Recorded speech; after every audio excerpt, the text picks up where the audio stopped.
श्री अद्वैत गदाधर शिवासदि श्री गौर भक्तवृंद। हरे कृष्णा कृष्णा कृष्णा हरे हरे, हरे राम राम राम हरे हरे। अपन पर दिवाचालम बम बम हरे कृष्ण यति पाठन परमानंद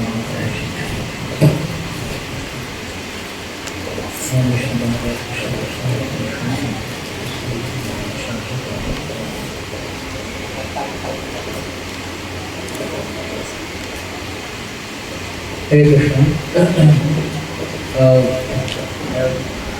কাছে এগিয়ে আসতে পারেন, পেছনে যারা বসতে পারছেন না, দাঁড়িয়ে আছেন, জায়গা কম, আরো সামনে অনেকটা জায়গা রয়েছে, একটা জায়গা ফাঁকা নেই।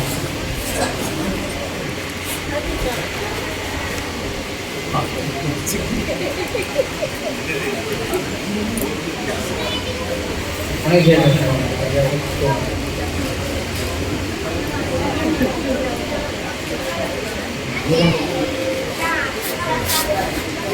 এখানে দুটো বলছে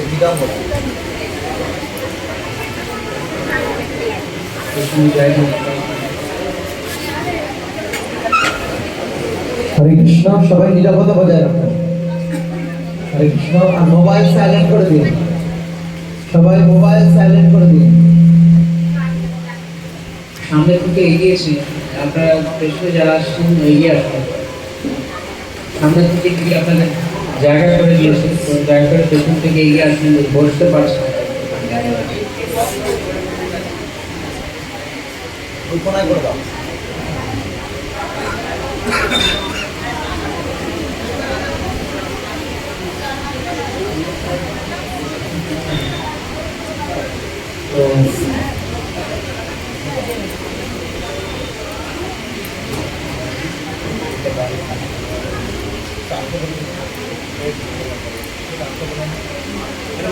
হারমোনিয়ামে ঢাকাটা দাও, হারমোনিয়ামে ঢাকাটা দাও।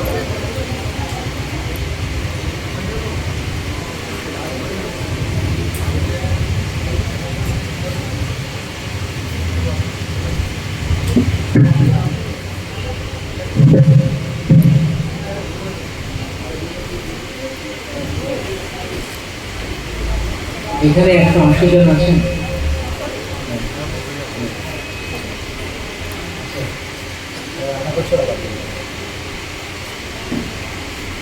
হয়তো বা সবাই পেছন থেকে দেখতে পাবেন না, কিন্তু শুনতে পাবেন, যদি তাহলেই হবে। আর যারা পিছনে ইতিমধ্যেই পেছনে পড়ে গেছেন, তাদের আরেকটু এখানে যেহেতু খোলামেলা আছে জায়গা, চারিদিকে খোলা, হয়তো বা মশার কামড় লাগতে পারে, সহ্য করতে হবে।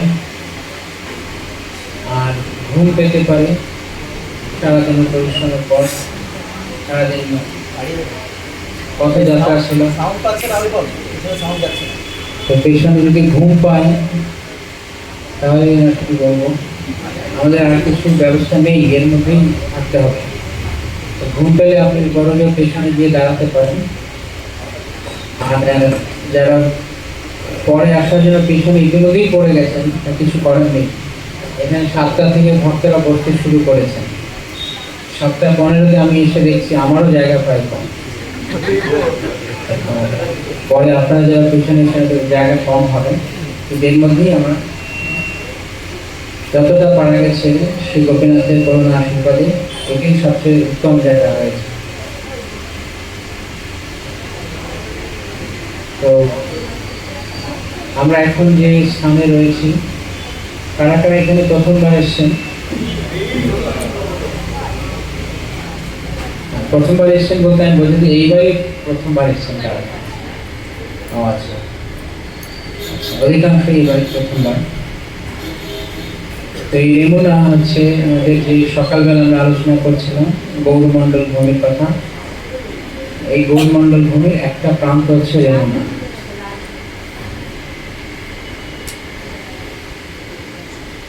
এর একটা প্রান্ত হচ্ছে শ্রীহট্ট জেলা সিলেট, আরেকটা প্রান্ত হচ্ছে কোনাকুনি ভাবে রেমুনা, আরেকটা হচ্ছে চট্টগ্রাম জেলা, আর এদিকটা হচ্ছে কামাইনাশা। এই হচ্ছে গৌরমন্ডল ভূমির সীমানা। এই অঞ্চলের মধ্যে যা পড়েছে পুরোটা গৌরমন্ডল। সমস্ত মহাপ্রভুর পার্শ্বদেরা, গৌর দেশের সব পার্শ্বদা এখানে আবির্ভাব হয়েছেন অথবা কেউ লীলা করেছেন। তার মধ্যে যেমন আমরা সকালে শুনছিলাম মায়াপুর, নবদ্বীপ, কালনা, কাটোয়া, ভক্তিপাড়া, বালনাপাড়া, তারপর হুগলি, দিকে চাকদা, চক্রদহ, চাকদা, তারপর রয়েছে খড়দহ আশপাশে যেগুলো, তারপরে বর্ধমানে বিভিন্ন জায়গাতে রয়েছে, কুলিঙ্গামে রয়েছে, তারপরে মেদিনীপুরে রয়েছে, আমরা আজকে গিয়েছিলাম। তারপর পূর্ব মেদিনীপুরে, আমরা পশ্চিম মেদিনীপুরে গেলাম, পূর্ব মেদিনীপুরে তমলুক, তারপরে নরপতা, বিভিন্ন জায়গাতে গৌরমন্ডল ভূমি রয়েছে, কাটোয়াতে রয়েছে, হুগলিতে রয়েছে সপ্তগ্রাম, কৃষ্ণপুর, তারপর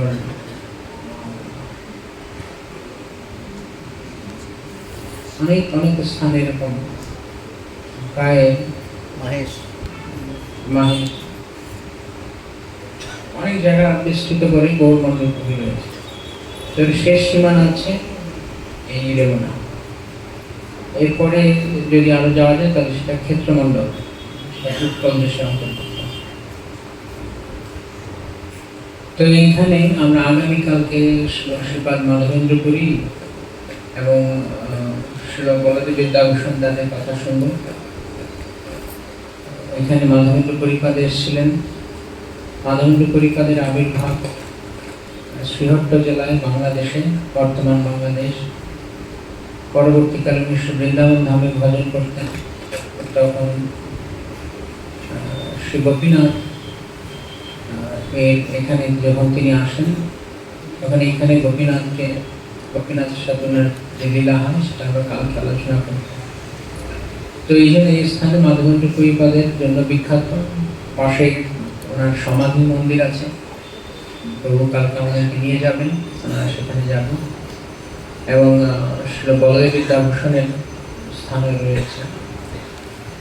বলদেব বিদ্যাভূষণ প্রভুর আবির্ভাব স্থান সম্পর্কে সঠিক কিছু সেরকম জানা যায় না, কিন্তু আচার্যরা তারা ধারণা করেছেন যে এখানে এই রেমুনাতে ওনার আবির্ভাব স্থান। তো এই পাশে কিছু দূরে ওনার আবির্ভাব স্থান আছে, সেখানে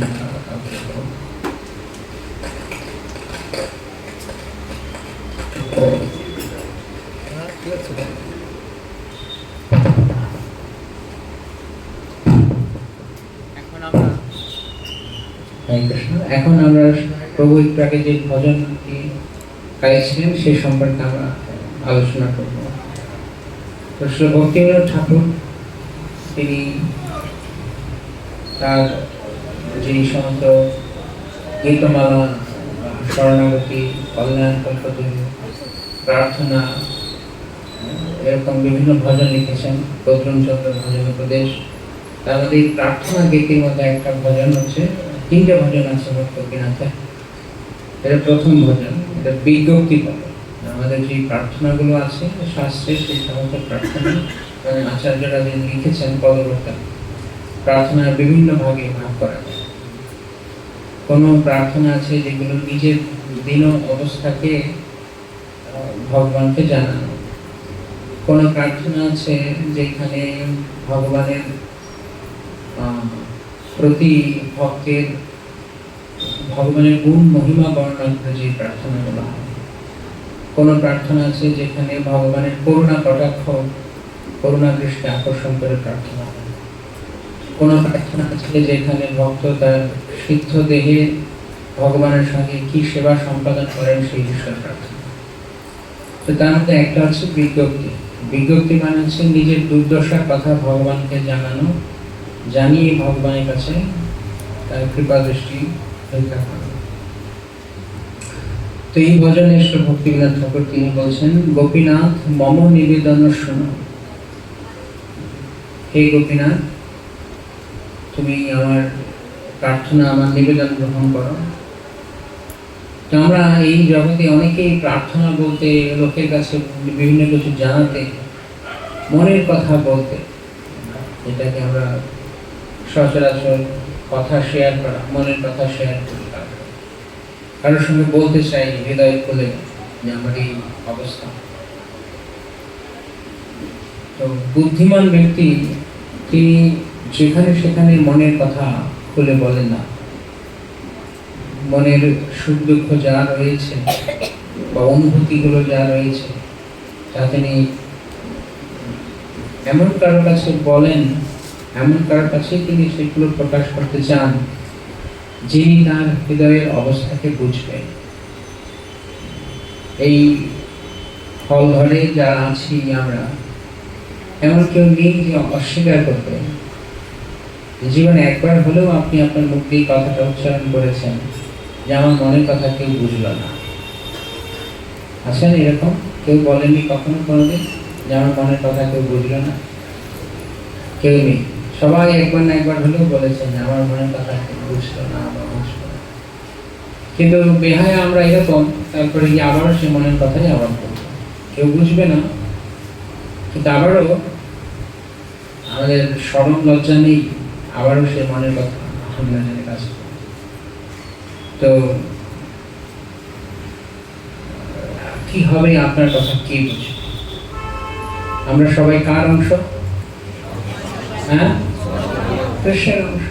আমরা কৃষ্ণের অংশ। তো অংশ যদি তার কথা বলতে চায় তাহলে পূর্ণের কাছে বলতে হবে, যার থেকে সে এসছে। অন্যরা কেন তার কথা শুনবে? অন্যরা কেন তার কথা বুঝবে? কোন যুক্তিতে বুঝবে? তো আপনি বলতে পারেন আমার আপনজনের কাছে বলেও শান্তি নেই। এই কথাটা অনেকে বলে, আপনজনের কাছে বলেও শান্তি। গোড়ায় গলত করলে দোষ অন্য দিকে। আপনজন কে? আমাদের আপনজন কে? হ্যাঁ, পিছন থেকে শুনি কে? কে আপনজন? তো তাহলে এই কথা আমরা কেন বলি যে আপনজন কাছে বলে শান্তি নেই? এটাকে কি বলে জানেন? কিছু মনে করবেন না, একটু যদি সোজা সাপটা বলি। সোজা সাপটা বলবো না হালকা বলবো? সোজা সাপটা বলি, সহজ বাংলায় বললে এটা হচ্ছে কপটতা, ধূর্তামি, ঠকবাজি। মুখে বলছি যে কৃষ্ণ আপনজন, কিন্তু আবার বলছি আপনজনের কাছে বলেও শান্তি নেই। আপনজন আমার মনের কথা শুনলাম। এখন মাত্রই আমরা বললাম যে কৃষ্ণ আমাদের আপন। এখন যদি জিজ্ঞেস করা হয় যে খাতা কলম দেওয়া হয় সবাইকে, একটা খাতা কলম আমি ইতিমধ্যে দিয়েছি আপনাদের, দেখতে বলেন আপনজন কে? কৃষ্ণের নাম লিখবেন না, লিখলে অনেক পরে লিখবেন, অথবা লিখতে হয় তাই লিখবেন। তারপরে যাদের নাম লিখবো তারা আসলে লেখার জন্য মনটা আকুতি করছে। কৃষ্ণের নাম লেখার জন্য লিখতে হবে, এখন ভক্ত সম্প্রদায় যোগ দিয়েছে, তাই না? আমি আমার অবস্থায় বলছি, আমার অবস্থাটা আমি বলছি। তো আমাদের এই অবস্থা, আমি মনে করছি এই জগৎ সংসারে আমার প্রথম আপনকে বাস্তবে আসুন হয়েছে আপনার বাস্তবে আমার প্রথম আপনকে মা, যার থেকে জন্ম। তারপরে তারপর যদি আরো কেউ থাকে আমার মহত, আমার যে গর্ভ থেকে এসে তারা যদি আসে, সহোদর সহোদরা, তারা আমার আপনজন। তারপর আরেকটা আপনজন আমার বাবা মায়ের যারা আমার আপনজন, তারা আমার আপনজন। এইভাবে দাদু, দিদিমা, ঠাকুরদা, ঠাকুমা, অনেক আপনজন। আর কিছুদিন পর যাওয়ার পর আস্তে আস্তে আমাদের যখন বন্ধু বান্ধব হয় তখন তারা আপনজন। সৈকার দীর্ঘিকার আছে, তারা আপনজন। তারপর যখন বিবাহ করে তখন স্ত্রী আপন বা স্বামী আপন। তারপর যখন তার থেকে আবার আরেক জেনারেশন হয় তখন সেই প্রজন্ম। তো দেখতে পাচ্ছেন এই আপনের সম্পর্ক, এই আপনের সম্পর্কের গোড়া কি, কোন উৎস থেকে আপনটা হচ্ছে, কিসের ভিত্তিতে আপনটা হয়েছে? হ্যাঁ, কিসের ভিত্তিতে আপন হচ্ছে? দেহের ভিত্তিতে। যবে জন্ম হলো তখন আমরা বলছি আপন, তখন থেকে আপন। আমার যখন জন্ম হয়নি তখন আমার মাকে আমি মা বলতাম? হ্যাঁ, বলতাম। আমি জানতামই না আমার মাকে। আমার জন্মের পরে যখন মা চিনিয়ে দিয়েছেন আমার বাবা, তখন থেকে বাবা বলে। কোনো বাচ্চাই নিজে থেকে একলা একলা বাবা মা বলে না, বলে? বাস্তবে মা গিয়ে সারাক্ষণ বলে মা মা মা মা মা বলো মা বলো মা বলো। ও বলবে না, মুখে মধ্যে থুতু দিয়ে হলো মা বলে। বাবা বাবা বাবা বাবা বাবা বাবা ফলরূপে পুত্র কন্যা ডাল ভাঙি পড়ে। তো এইটা মায়ের জগৎ। এই জগতে ভূমিষ্ঠ হওয়ার সঙ্গে সঙ্গে সব সম্পর্কগুলো দেহের ভিত্তিতে। যেই ঘরে জন্ম হয়েছে, যেই ঘরে জন্ম হয়েছে সেই ঘরের যারা থাকে তারা আপন। যাদের থেকে যে ওই ঘরে যারা যারা বাকিরা বাস করে তারা আমার আপন। এই হচ্ছে আমার আপনের সংজ্ঞা। তারপর আস্তে বাবা মার আত্মীয় স্বজনদের চিনিয়ে দেয় একটু বড় হওয়ার পর। দেখো কি, সেটা তোমার কাকা, এটা তোমার জ্যাঠা, এটা তোমার মাসি, এটা তোমার পিসি। আমরা কিন্তু চিনি না, তো তাদের সম্পর্কগুলো চিনি না, তখন যে ডাকতে শুরু করে। অনেক আবার ঠিক ডাকতে না জানলে অনেক আবার মাইন্ড করে, ঠিক ঠিক যদি সম্বোধন না জানে করে। দেখেছেন অনেক সময় দেখবেন ডাকতে না জানলে এই কাকে কি ডাকছে, এটা এরকম না, এটা ঠিক করে ডাক। অহংকারের উপরে অহংকার, তার উপরে অহংকার, তার উপর মিথ্যা অহংকার, তার উপর মিথ্যা অহংকার, বড়দের করে বড়দের করে বড়দের করে বড় মিথ্যা অহংকার। যদি আত্মীয় স্বজন কেউ আসে বাড়িতে, তাকে যাতে ঠিকভাবে ডাকতে না জানি, সে আবার সংশোধন করে, আমি এটা নয়, আমি এটা। এটা ডাকলেও কি কথা মিথ্যা অহংকার, যে আমি কারোর মামা, আমি কারোর কাকা, আমি কারোর দাদা, আমি কারোর ভাই বউ, আমি কারোর ভাইজি, আমি কারোর জ্যাঠা, আমি কারোর, এইরকম সব সম্পর্ক। তো না বলতে পারলে তাকে আপন করে পরিচয় করাচ্ছে, আপন বলে। এটা হলো কাছের সম্পর্ক। আর একটু বড় হওয়ার পর তখন বাবা মা অনেক সময় নিয়ে যায় দূরে কোথাও, কোনো বাড়িতে। তখন গিয়ে বলে কি কার বাড়িতে নিয়ে এসে, তাহলে তুই চিনবি না, এটা হচ্ছে আমার শ্বশুরের নাতির ছেলে, পিসির, কাকিমার, ননদের শাশুড়ির, কি না কি সব দূরে দূরে সম্পর্ক, লতায় পাতায়, শাখায় উপশাখায় সম্পর্ক।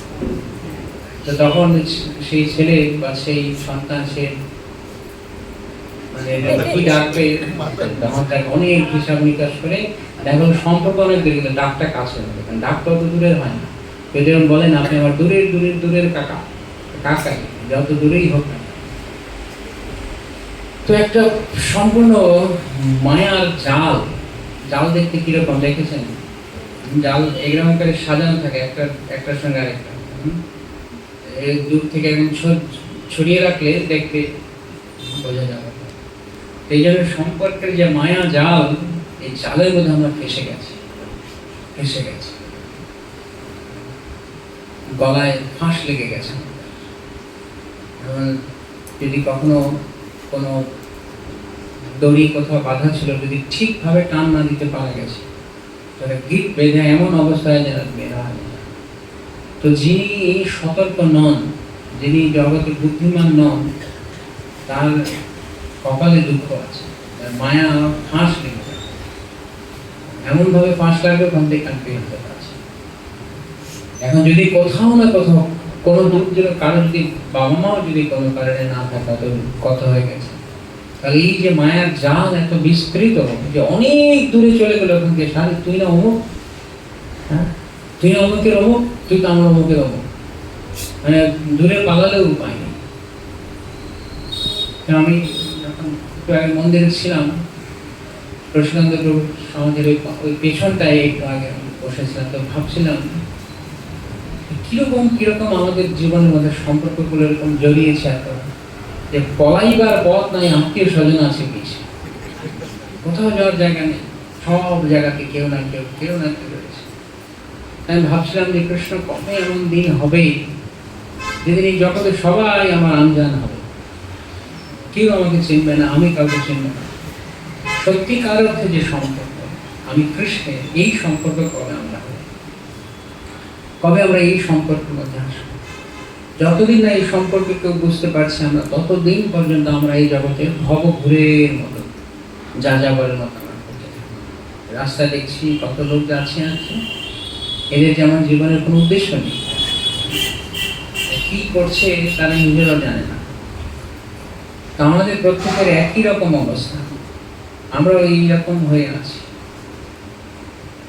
দুঃখের কথা এই যে যদি আমরা কৃষ্ণ ভাবনামৃতে নাম লিখিয়েছি বটে, কিন্তু ভগবানের কাছে যাচ্ছিও হয়তো অনেক অংশে এটা মনে হচ্ছে এটা এক ধরনের আনুষ্ঠানিকতার মতো, যে ভগবানের কাছে যাওয়া, প্রণাম করা, প্রার্থনা করা করতে হচ্ছে, তাই করছি। কিন্তু ভেতর থেকে যে তীব্রতা কৃষ্ণের জন্য, যে কৃষ্ণ আমি তো তোমার, তুমি তো আমার চিরসাথী, আমি সেটা ভুলে গেছি। কৃষ্ণ কখন এরকম হবে যখন তুমি সব কিছু থেকে আমাকে উঠিয়ে নিবে, আমাকে তুলে নিবে সব কিছু থেকে।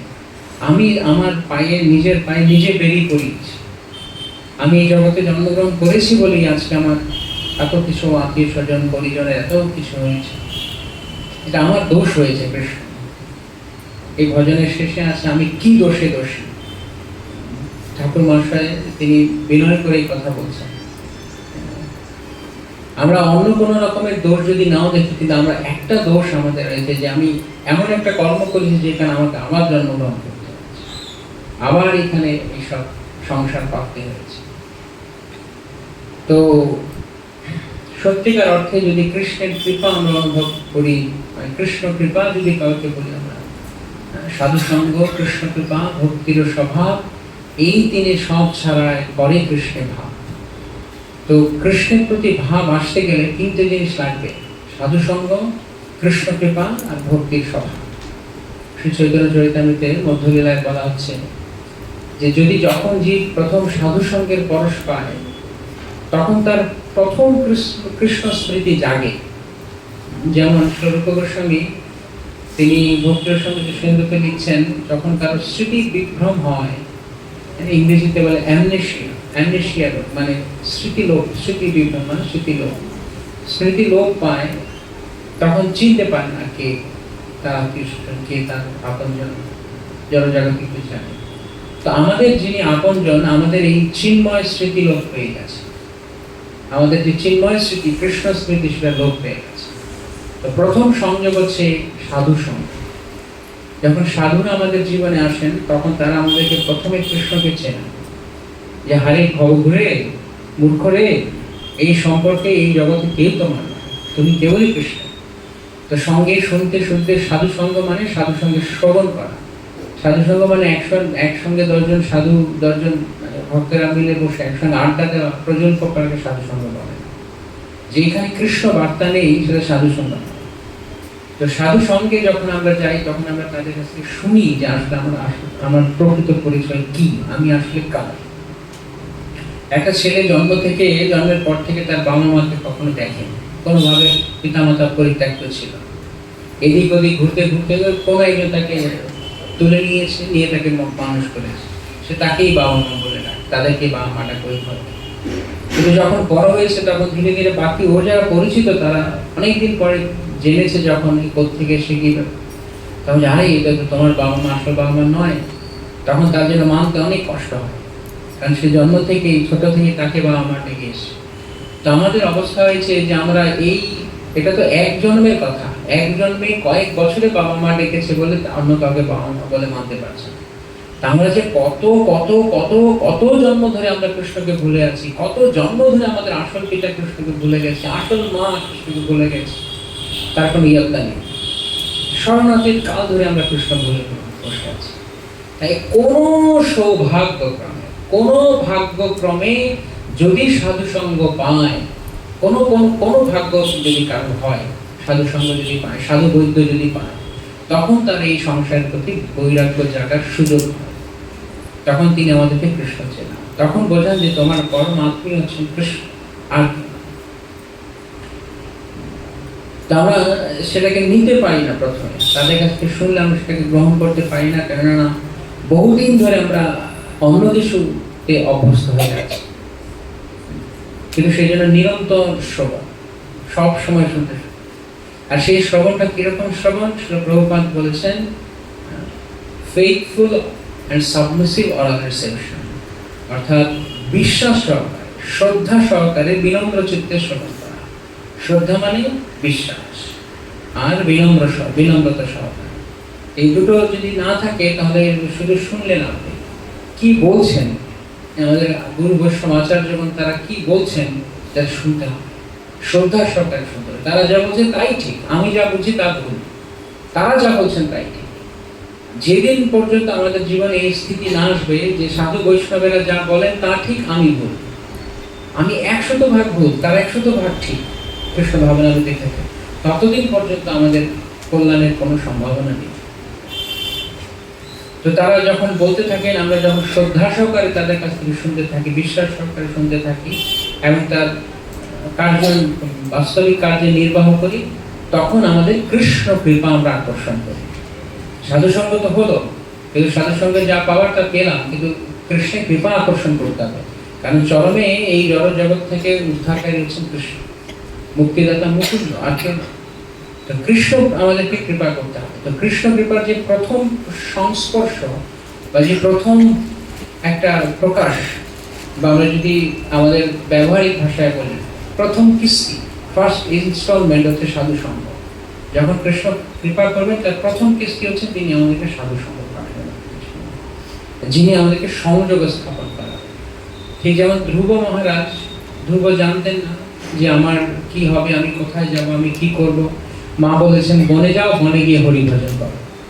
কিন্তু হরি কোথায় থাকে, হরি দেখতে কেমন, কিছুই তিনি জানেন। তো কৃষ্ণ প্রথম তার জীবনে নারদ মুনিকে পাঠিয়েছেন। তো সাধুরা এসে আমাদেরকে কৃষ্ণ এবং কৃষ্ণ সম্পর্কে জানান। তো তার কপাল ভালো যে সাধুর কথা শুনে কৃষ্ণদের মন লাগে। কিন্তু যে সাধুর কথা শোনে না, যদি এক কান দিয়ে শুনে আরেক কান দিয়ে বের করে দেয়, অথবা প্রতিদিনই পাঠ প্রবচনে বসে, কিন্তু ওই শুনছে, ঠিক আছে, ভালো কথা, শুনেছি, ভালো লেগেছে, এমনিতে 2 ঘন্টা পরে এখানে শেষ হয়ে যাবে, প্রসাদ দেবে, প্রসাদ খেয়ে বাড়ি চলে যাবে, ঘুমিয়ে পড়বে। যার মনের মধ্যে এই জিনিসটা চলছে, সে তার কথায়, তার কোন কথা কান দিয়ে যাবে? যতক্ষণ না পর্যন্ত আপনি বুঝবেন আপনার গায়ে আগুন লেগে গেছে, আপনি ঘর থেকে পালাবেন। ভক্তিচন্দ্র সরস্বতী ঠাকুর প্রভুপাদ এই প্রসঙ্গে উদাহরণ দিয়েছেন, 2 কুঁড়ের উদাহরণ দিয়েছেন। একটা কুঁড়ে ছিল, শুয়ে আছে, ঘরে আগুন লেগে গেছে। একটা কুঁড়ে বলছে, কথা বলছে না, তো শুয়ে আছে, আরাম করছে। ঠান্ডার দিন, মাঘ মাস, ঘরে আগুন লেগেছে, একটু তাপ লাগছে, ভালোই লাগছে। তো বলছে পিঠ মানে পিঠ পুড়ছে। তো পাশের অলসটা বলছে, এটা আড়াই করে মহা অলস, এটা বলছে ফিসু, মানে ফিরে এসো। পিঠে আগুন লাগছে, বলছে পিঠ পুড়ছে, তাহলে ফিরে এসো। পাশ ফিরে শুলে কি হবে? তাহলে বুকে আগুন লাগবে। তাও সে বলছে ফিসু। তো ভক্তিচন্দ্র সরস্বতী ঠাকুর প্রভুপাদ বলেছেন, এই ধরনের ব্যক্তিদের, যারা এই জগতে এরকম কুঁড়ে যারা পিঠ পুড়ছে তবু উঠতে চাইছে না, তাদের সত্যি সত্যি ডান্ডা বাড়ি দেওয়া উচিত, যখন উঠছে না কেন। তা আমাদের অবস্থা এত বেগতিক যে কিছু করার নেই আমাদের। যখন আমরা কালকে শ্রীনিবাস আচার্য প্রভুর কথা শুনছিলাম, তো ওখানে একটা লাইনে আমরা শুনছিলাম যে অর্থ দিয়া কিনে আনে কলহ। এই সমস্ত কথা শুনলে আমাদের হয়তো ভালো লাগবে না। বা লোচন দাস ঠাকুর মহাশয় বলছেন যে যদি কেউ আমার নিত্যানন্দের ভজন না করে, লোচন বলে মোর নিতায় যে বানা ভজে, আনল ভেজায় তার মাঝ মুখ খায়। তিনি বলছেন যদি নিত্যানন্দের ভজনা কেউ না করে, অর্থাৎ কৃষ্ণের এই নিত্যানন্দ ভজনা শুনলে সবাই ভালো লাগে, ও নিত্যানন্দ ভজন তো আমিও করি, কিন্তু আসলে প্রকৃত তাৎপর্য হচ্ছে নিত্যানন্দ চরণে পূর্ণ সমর্পণ করা, পূর্ণরূপে তার হয়ে যাওয়া। যদি কেউ না করে তাহলে মুখে আগুন লাগিয়ে দেবো, মুখাগ্নি করে দেবো জ্যান্ত। আনল ভোজাই তার মাছ মুখ খায়, এমন মরলে চিতে আগুন লাগায়, তার আগুন লাগিয়ে দিল। বৃন্দাবনের ঠাকুর মহাশয় যে লাথি মারো তার শিখ, তার মাথায় লাথি মারা উচিত যে গীতানন্দ ভজন পারেন। তো আমাদের আচার্যগণ বারবার বাড়ি থেকে তারা কেন এরকম বলছেন? তারা কি আমাদের অনিষ্ট চান? তারাই প্রকৃত মঙ্গলাকাঙ্ক্ষী। কারো পিঠ পুড়ছে, কেউ কেউ বাড়ির ভিতরে আগুন লেগে গেছে, আরাম করে শুয়ে আছে, তখন আপনাদের কি করবে? না থাক, ঘুম হচ্ছে, বেচারা ঘুমো, অনেক ক্লান্ত আছে, সারাদিন পরিশ্রম করেছে, 6 ঘন্টা বাস জানিয়েছে, ঘুমিয়ে থাক। ঘুমানোর জায়গা, ঘরে আগুন লেগে গেছে, তখন কি করবে? পালে লাঠি দিয়ে পিটিয়ে ওকে ওখান থেকে বের করে, না তুই বের ওখান থেকে, কেন আগুন লাগে। তো যারা সত্যিকারের উপকারী, তারা লাগলে, প্রয়োজন লাগলে তাদের আঘাত করবে। একটা তো মুখে আঘাত, মনে আঘাত, হৃদয়ে আঘাত কথার দ্বারা, আর প্রয়োজন পড়লে তাদেরকে থাপ্পড় মেরে ফেলে, তাহলে লাঠি দিয়ে পিটিয়ে হলেও তাদেরকে কৃষ্ণ প্রেম না। এইরকম একজন মহাত্মা ছিলেন শ্রী অভিরাম ঠাকুর। শ্রীপাদ অভিরাম ঠাকুর খানাকুল কৃষ্ণনগরে, গৌরমন্ডল ভূমির আরেকটা বিখ্যাত স্থান। তো অভিরাম ঠাকুরের একটা চাবুক ছিল, নাম ছিল জয়মঙ্গল চাবুক। চাবুকটা নিয়ে যে বাড়িতে আসতো, যার প্রতি তার করুণা হতো, তাকে খুব জোরে একটা মারতেন। কেন মারতেন? যে এইরকম মারলেই ওর কৃষ্ণ প্রেম। তো যখন শ্রীনিবাস আচার্য প্রভু গেলেন, তখন অনেক পিটিয়েছেন শ্রীনিবাস আচার্য। তো অভিরাম পত্নী মালিনী দেবী বলছে, আরে বেচারা মরে যাবে, এত বেরো। আর অভিরাম শ্রীনিবাস আচার্য উঠে নাচতে শুরু করেছে,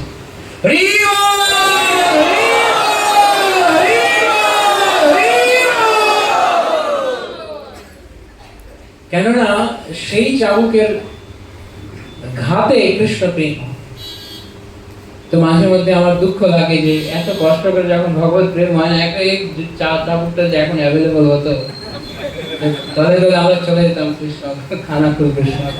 2-4টে ঘাট নিয়ে আসে, তো আমাদের এই বাপ মা ছেলে মেয়ে ভাই বোন স্বামী স্ত্রীর প্রতি আসক্তি যেত, আর কৃষ্ণকে মন লাগতো। তো সাধুরা তারা কৃষ্ণের কৃপা আকর্ষণ করার রাস্তা বলে দেন। এখন সাধু সঙ্গ হলো কৃষ্ণের কৃপা হলো, কারণ সাধু সঙ্গের ফলে যখন কারোর ইচ্ছা জাগবে, কেউ যখন বীর্যবতী কথা শ্রবণ করবে, শ্রদ্ধা সহকারে শুনবেন, নিত্যদিন শুনবেন, এবং তার কার্য মানে প্রয়োগ করবেন, তখন গৃহীতস্য সচেষ্টিতম, যখন তার উৎসাহ সহকারে উদ্যোগ নেবেন সেটা কার্য সম্পাদন করার জন্য, তখন গিয়ে ভগবানের কৃপা আসবে। কিন্তু এখানে আরেকটা 3 নম্বর উপাদান রয়ে গেছে এখন, এটা কি? ভক্তির স্বভাব। ভক্তির স্বভাব, সাধুসঙ্গ, কৃষ্ণ কৃপা, ভক্তির স্বভাব। এই ভক্তির স্বভাবটা যদি আমাদের না আসে, তাহলে সাধুসঙ্গ আর কৃষ্ণ কৃপা দুটোই ভস্যে ঘি ঢালানো। তাই এই জায়গাতে আমাদেরকে প্রচেষ্টা করতে হবে। সাধুরা কৃপা করবেন, ভগবানও কৃপা করার জন্য প্রস্তুত আছেন। সাধু বৈষ্ণব, হরিগুরু বৈষ্ণবের কৃপা আমরা প্রার্থনা করছি, কিন্তু শুধু কৃপা কেবল প্রার্থনা করা নয়, প্রার্থনার সঙ্গে আরেকটা শব্দ রয়েছে যার শুধু পদই, তার নাম প্রচেষ্টা। যদি শুধু প্রার্থনা করি, কোনো প্রচেষ্টা নেই ভেতর থেকে, তাহলে কিছু লাভ হবে না।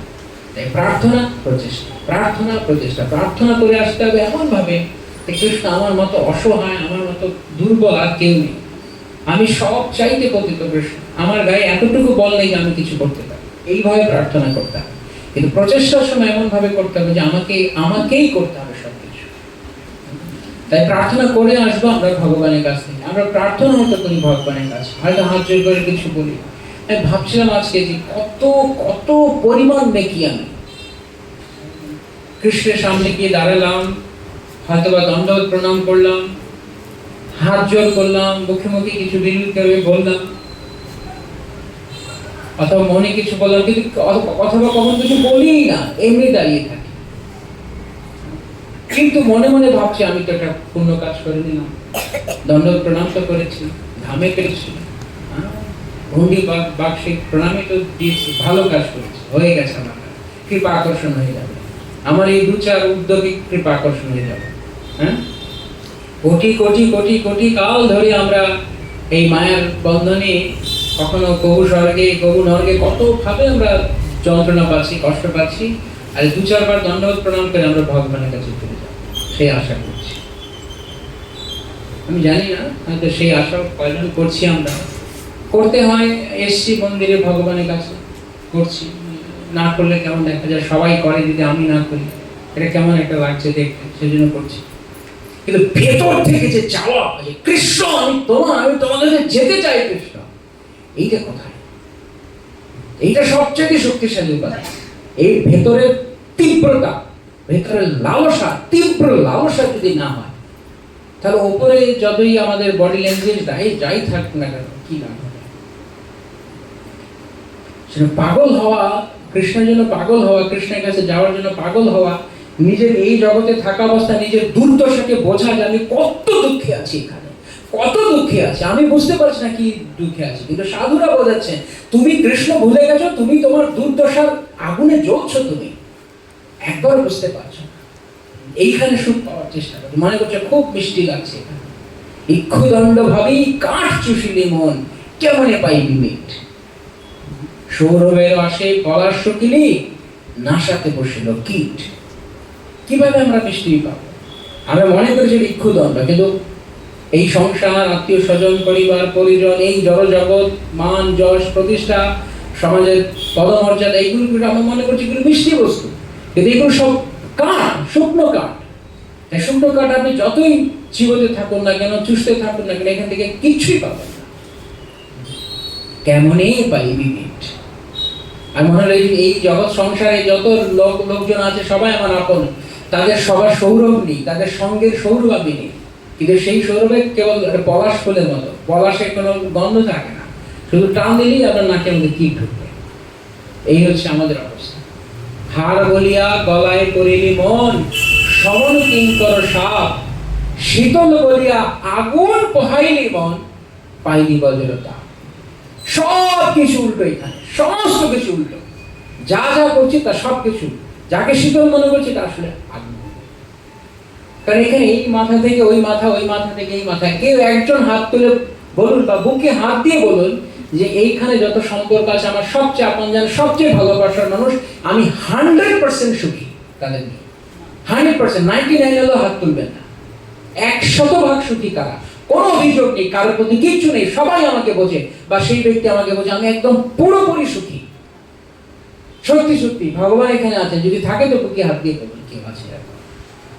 কিন্তু তারপরও সেইখানে নির্লজ্জ, বেশরম, বেহায়া, একদম বেহায়া, তারপরও বারবার বারবার বারবার ওইখানে আমরা সুখ পাওয়ার চেষ্টা করছি। কিন্তু ভগবান যিনি অনেক করুণা করে আমাদের জন্য সবসময় দাঁড়িয়ে রয়েছেন, ভগবানের এখানে দাঁড়িয়ে থাকার কোনো কারণ নেই। গোপীনাথ তুমি কৃপা পারাবার, জীবের কারণে আসিয়া প্রপঞ্চে লীলা কহিলে সুবিস্তার। গোপীনাথ এই জন্য এসছেন, কৃষ্ণ এই জন্য এসছেন, তার কি দরকার? ভগবানের ধামে তার অনন্ত কোটি পার্শ্বদ নিয়ে মহানন্দে রয়েছেন। কত দয়াময়, কৃপা পারাবার, কৃপার সমুদ্র তিনি। জীবের কারণে আমরা কোথাকার কোন পচে গলে নষ্ট হয়ে যাওয়া জীব, আমাদের জন্য কৃষ্ণের আসার কি দরকার করেছে? কিন্তু কৃষ্ণের, যদিও তার ধামে তিনি আনন্দে আছেন, কিন্তু কৃষ্ণের হৃদয়ে আমাদের জন্য ব্যথা রয়েছে, আমরা তার সন্তান। কোন বাবার যদি 100টা সন্তান থাকে, ধরুন ঋষভদেবের মতো যেমন, বা ধরুন 10টা সন্তান আছে, তার মধ্যে 9টা সন্তানই তার সমস্ত কথা শুনে, সব কিছু শুনে খুব ভালো আছে, একটা নয় এদিক ওদিক ছুটে গেছে, অত কষ্ট হবে না। এই জগতের বাবা মায়ের 10টার মধ্যে 9টা যদি কথা শুনে একটাই না, অত বেশি কষ্ট হবে না, 9জন তো শোনো। কিন্তু ভগবানের তার ধামে তার সমস্ত অনন্ত অনন্ত অনন্ত পার্শ্বদ তারা আছে, তারপর এই জড় জগতে কারা কারা করে আছে, তাদের জন্য কৃষ্ণ কত দয়াময়, কত দয়াময় কৃষ্ণ। কৃষ্ণই একমাত্র পরম বান্ধব আমাদের, আমরা সেটা বুঝতে পারছি। বাবা বাবা, মা মা মা মা, বউ বউ বউ বউ, স্বামী স্বামী স্বামী স্বামী স্বামী করছে, কিন্তু কে আমি মরে গেলে আমার সঙ্গে পরের জন্মে কে যাবে? আমি মরি সাথে সাথে বলি আমার সাথে যে আছে আমার সাথে তুমি মরো, মরবেন কেউ এখানে? দেখি হাত তুলে দেখি, সব ভগবান আছেন এখানে, কেউ না মরবে না। আর তারপর যদি বলা হয় মরার পর আমি যেখানে যাবো তুমি সেখানে যাবে, আর ভগবান কর্মের বিধান হলো মরার পর আমি শুয়োর হবো, তা আমার সাথে আমার স্ত্রী শুয়োরই হবে? বা শুয়োর যে শুয়োরই থাকলে তার সাথে শুয়োর হবে? কেউ কেউ এরকম হবে না, কেউ কুকুর শুয়োর বিড়াল হতে যাবে না। প্রত্যেক জন্মে জন্মে কৃষ্ণ আমাদের সঙ্গে রয়েছেন। বিষটার ভেতর যখন কীট হয়ে গেছি, সেইখানে কৃষ্ণ আমার সঙ্গে রয়েছে। সমস্ত দেহে আমার সঙ্গে তিনি ঘুরছেন। আমি দেবতা হই কি বিষটার কীট হই, কৃষ্ণ সবসময় আমার সঙ্গে রয়েছে। সবচাইতে কাছের তিনি, সবচাইতে কাছের, সবচাইতে কাছের। এই গাড়ি ভাড়া করে রেমুনা এসে কাছের নয়, তিনি এইখানে সবচাইতে কাছের, সবচাইতে কাছের কৃষ্ণ। যিনি এই কথা বুঝতে পেরেছেন, যিনি এই কথা উপলব্ধি করতে পেরেছেন, কৃষ্ণ আমার সবচাইতে কাছে, তার জন্য জগতের কোনো তীর্থের দরকার নেই। তার এইখানেই সমস্ত তীর্থ, সর্বসিদ্ধি গোবিন্দ চরণ। তার বোঝা হয়ে গেছে তার মতো ব্যক্তির জন্য তীর্থযাত্রা, পরিশ্রম সকলই মনের ভ্রম, কারণ তার সিদ্ধি গোবিন্দ চরণ তার কাছে রয়েছে। তো কৃষ্ণ সবচাইতে কাছের। আমরা এটা বুঝতে পারি না বলে আমাদেরকে মাঝে মধ্যে ভগবানের মন্দিরে এসে বা ধামে গিয়ে আমাদের সেটা বুঝতে হয়, সাধুদের কাছ থেকে শুনে গ্রন্থ পড়ে আমরা সেটা বোঝার চেষ্টা করি। কিন্তু যিনি বুঝতে পারেন তিনি বেঁচে গেছেন, তিনি বুঝতে পেরেছেন যে কৃষ্ণ আমার আপন। তাই এইরকম ব্যক্তিরা তারা যেখানে যান, আমরা গতকালকে যেটা বলছিলাম, তারা সামনে থাকলেও কৃষ্ণের বিরহ অনুভব করেন, কৃষ্ণ চলে যায়। তো যতক্ষণ না পর্যন্ত আমরা এটা উপলব্ধি করতে পারবো, আমাদেরকে এই জগতে বহু দুঃখ পেতে হয়। এখানে কপালে আর কত দুঃখ লেখা আছে, কত দুঃখ পেয়েছেন। অনেকে বলে আমার দুঃখের কি শেষ নেই। দুঃখের দেখেছি কি তারা? কিন্তু এক জন্ম, কত জন্ম সামনে আরো দুঃখ পড়ে আছে, অকল্পনীয়। চিন্তাও করতে পারি না কত দুঃখ আছে। কিন্তু এত নির্লজ্জ, এইরকম বেশরম, তারপরও বারবার বারবার বোঝার পরও তবু কৃষ্ণের কাছে আসার পর তারপর আমাদের মনে আছে, তবু বুঝতে পারছেন যে কৃষ্ণ আমার। এই জন্য বলা আছে বিষয়ী দুর্জন, দুর্জন আমি, দুর্জন, সুজন নই, ভালো মানুষ নই, বিষয় দুর্জন। বিষয় মানে কি জানেন? বিষয়ের অন্তস্থটা কেটে দিন, তাহলে সেটা হচ্ছে বিষয়। কি কি হয় অন্তস্থ কেটে দিলে? বিষ একবার খাওয়া ভালো, বিষ খেলে মরে যাবেন। এটা আমি প্রমোট করছি না বিষ খাওয়া। বলছি বিষ যদি কেউ খায় একবারে মরে যাবে, আর যদি কেউ বিষয়ে ঢোকে তাহলে একটু একটু একটু একটু করে তিলে তিলে তিলে তিলে সে মরবে। আর কতদিন মরবে জানেন? একদিন না, এক বছর না, এক জন্ম না, অনন্ত জন্ম ধরে মরতে থাকবে বিষয়ে ঢুকে। তার বিষয়টা বিষ, বিষয়ে ঢোকা মানে বিষের গর্তে গিয়ে ঢুকে যাওয়া। বিষয়ী দুর্জন আমার কৃষ্ণ তুমি ছাড়া। এখন বিষয় কি? কৃষ্ণ যে বিষয় কি? কৃষ্ণ বাদে যা কিছু তা কিছু বিষয়। কৃষ্ণের সাথে সম্পর্ক ব্যতীত যা কিছু আছে সব কিছু বিষয়। যেই সম্পর্ক, যেই বস্তু আমাকে কৃষ্ণের দিকে নিয়ে যায় না, তাই বিষয়। একমাত্র যেই বস্তু কৃষ্ণের সাথে সংযোগ ঘটায় তা বিষয় নয়। হরি, গুরু, বৈষ্ণব, গ্রন্থ ইত্যাদি বিষয় নয়, বাকি সব কিছু বিষয়। তো আমি বিষয়ে যে মগ্ন হয়ে থাকে যে বিষয়, বিষয়ী দুর্জন সদা কামরত, কিছু নাহি মোর গুণ। আমি বিষয় দুর্জন সদা কামরত। কামরত মানে নিজের হৃদয়ে যত কামনা বাসনা আছে সব পূর্ণ করার জন্য সবসময় ছটফট ছটফট করছি। তো এই বিষয় বিস্তার থেকে যদি কৃষ্ণ তাকে উদ্ধার করেন তবে সেটা। আজকে ছিল রঘুনাথ দাস গোস্বামীর তিরোভাব তিথি। রঘুনাথ দাস গোস্বামীকে যখন মহাপ্রভু পুরীধামে দেখলেন, রঘুনাথ যখন শেষবারের মতো গৃহত্যাগ করে ফিরে গেছেন, মহাপ্রভু বলছেন, রঘুনাথ কৃষ্ণ বড় দয়াময়, তোমাকে বিষয় বিষ্ঠার কূপ থেকে উদ্ধার করে নিয়েছেন। তোমার বাপ জ্যাঠা মহা বিষয়ী, আর তুমি সেই বিষয়ীদের কূপে ছিলে, সেখান থেকে কৃষ্ণ তোমাকে তুলে এনেছেন। তুমি অনেক ভাগ্যবান। আমাদের যদি এরকম বিষয়ের কূপ থেকে তোলে, তখন আমরা ভগবানের কাছে গিয়ে, কৃষ্ণ আমার বিষয়গুলো গেল কই? এটা আলমারিতে রেখে রাখলাম, কোথায় হারিয়ে গেল, খুঁজে পাচ্ছি না বিষয়। আর মহাপ্রভু বলে, তোমার বিষয় নিয়ে নিয়েছি কৃষ্ণ, তুমি ভাগ্যবান। বিভিন্ন ধরনের বিষয় জীবন থেকে একজন একজন করে যায়, আর ভক্ত বলে, কৃষ্ণ থ্যাংক ইউ, ধন্যবাদ। আরেকটা বিষয় গেছে, আরেকটা গিফট কেটে গেছে, আরেকজন ধন্যবাদ। একজন একজন করে বিয়োগ, ধন্যবাদ। এসব শুনতে খারাপ লাগবে, কেন জানেন? একটা কথা বলি, এই জড়জগতের কথা শুনতে শুনতে কানে এমন পচা পচেছে, জন্মের পর থেকে আতুপুতু আতুপুতু লুতুপুতু শুনতে শুনতে এমন পচা পচেছে, এখন যদি কেউ সত্যিকারের কথা বলে তার কথা ভালো লাগবে। কারণ সারা জীবন মেকি কথা, বাজে কথা, ফালতু কথা, ঠকবাজি কথা শুনতে শুনতে কান পচে গেছে। এখন সত্যি কথা ভালো লাগবে। এখন শুনলে মনে হয় কি, আমার আত্মীয় স্বজন চলে গেলে আমার কৃষ্ণকে ধন্যবাদ বলো। বিশ্বাস করতে পারছি না। কোন জন্মে আত্মীয় স্বজনের কথা বলছেন? কোন জন্মে? এই জন্মে? কবে জন্ম হয়েছে আপনার? কে জানেন আপনাদের জন্ম তারিখ? কারা কারা জানেন আপনার জন্ম তারিখ? ভয়ের ট্রেডিকে হাত তুলছেন। সবাই জন্ম তারিখ জানেন। কারা কারা জন্ম তারিখ জানেন? এই যে এখন হাত তুলছে, কি ব্যাপার? জন্ম তারিখ কত? কত? এই যা বলেছে তাও জন্ম তারিখ কি? সাল বলতে হবে না, আপনারা আবার সাল বলবেন না। 9 জুলাই। তা 9 জুলাই জন্ম হয়েছে কার? এই শরীরটা। কিন্তু আমার জন্ম হয়েছে কবে? আমার জন্ম হয়েছে কবে? 9 জুলাই আগে আমি ছিলাম না। আবার ধরুন আমি 9 জুলাই মারাও গেলাম, তাহলে কি হবে? তা আমার আবার একটা জন্ম হবে। আমরা যে কবে কোন সময় আমাদের জন্ম হয়েছে আমরা জানি না।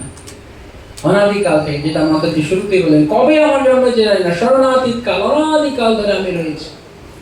তো এই অনাদিকাল ধরে আপনার গত জন্মে আপনার বাবার নাম কি ছিল বলুন? যার বুকের পাট আছে হাত কেটে বলুন যে গত জন্মে উনি আমার বাবা ছিল, মা ছিল। কারো পাটা আছে? 36 ইঞ্চি? কেউ নেই। কারো ক্ষমতা নেই এরকম বলতে পারে যে আমি বলতে পারি যে কে হবে, কে আমার বাবা ছিল বা কি। কারো এরকম বুকের ছাতি নেই বলার, কারণ আমরা জানি না। আমরা জানি না কে ছিল, বা তারপরে আমরা কার ঘরে যাবো আমরা তাও বলতে পারি না। তো যেই পরিচয় আমাদের নেই, সেই পরিচয়ের জন্য আমি সাময়িক পরিচয়ের জন্য আমি কত কষ্ট পাচ্ছি। আর কৃষ্ণ গোপীনাথের দিকে আমার জন্য অপেক্ষা করে আছে যে তুমি আমার কাছে এসো। তো তাই ভক্তিমোহন ঠাকুর মহাশয় উনি বলছেন, আমি এত দুর্জন যে আমার কিছু গুণ নেই, আমি বুঝতেই পারছি না যে কৃষ্ণ আমি কি বলতে পারি।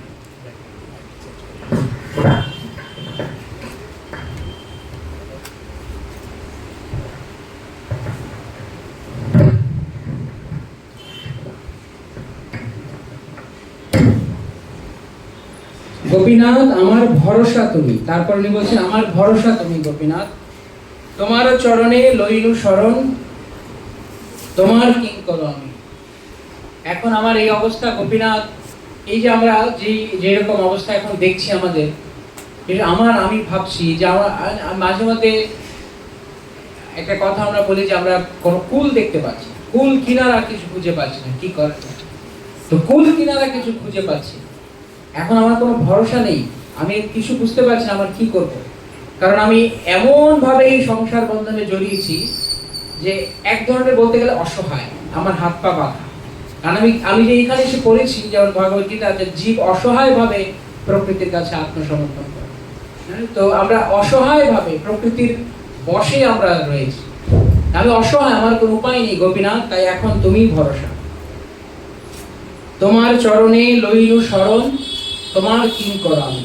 গোপীনাথ আমি তোমার কিঙ্কর, আমি তোমার কৃতদাস, তাই তুমি আমার একমাত্র আশ্রয়, আমি তোমার চরণে শরণ গ্রহণ করেছি। গোপীনাথ কেমনে শোধিবে মোরে, আমি এত এত এত ময়লা আবর্জনা নিয়ে এসেছি যে আমাকে শুদ্ধ করতে গেলে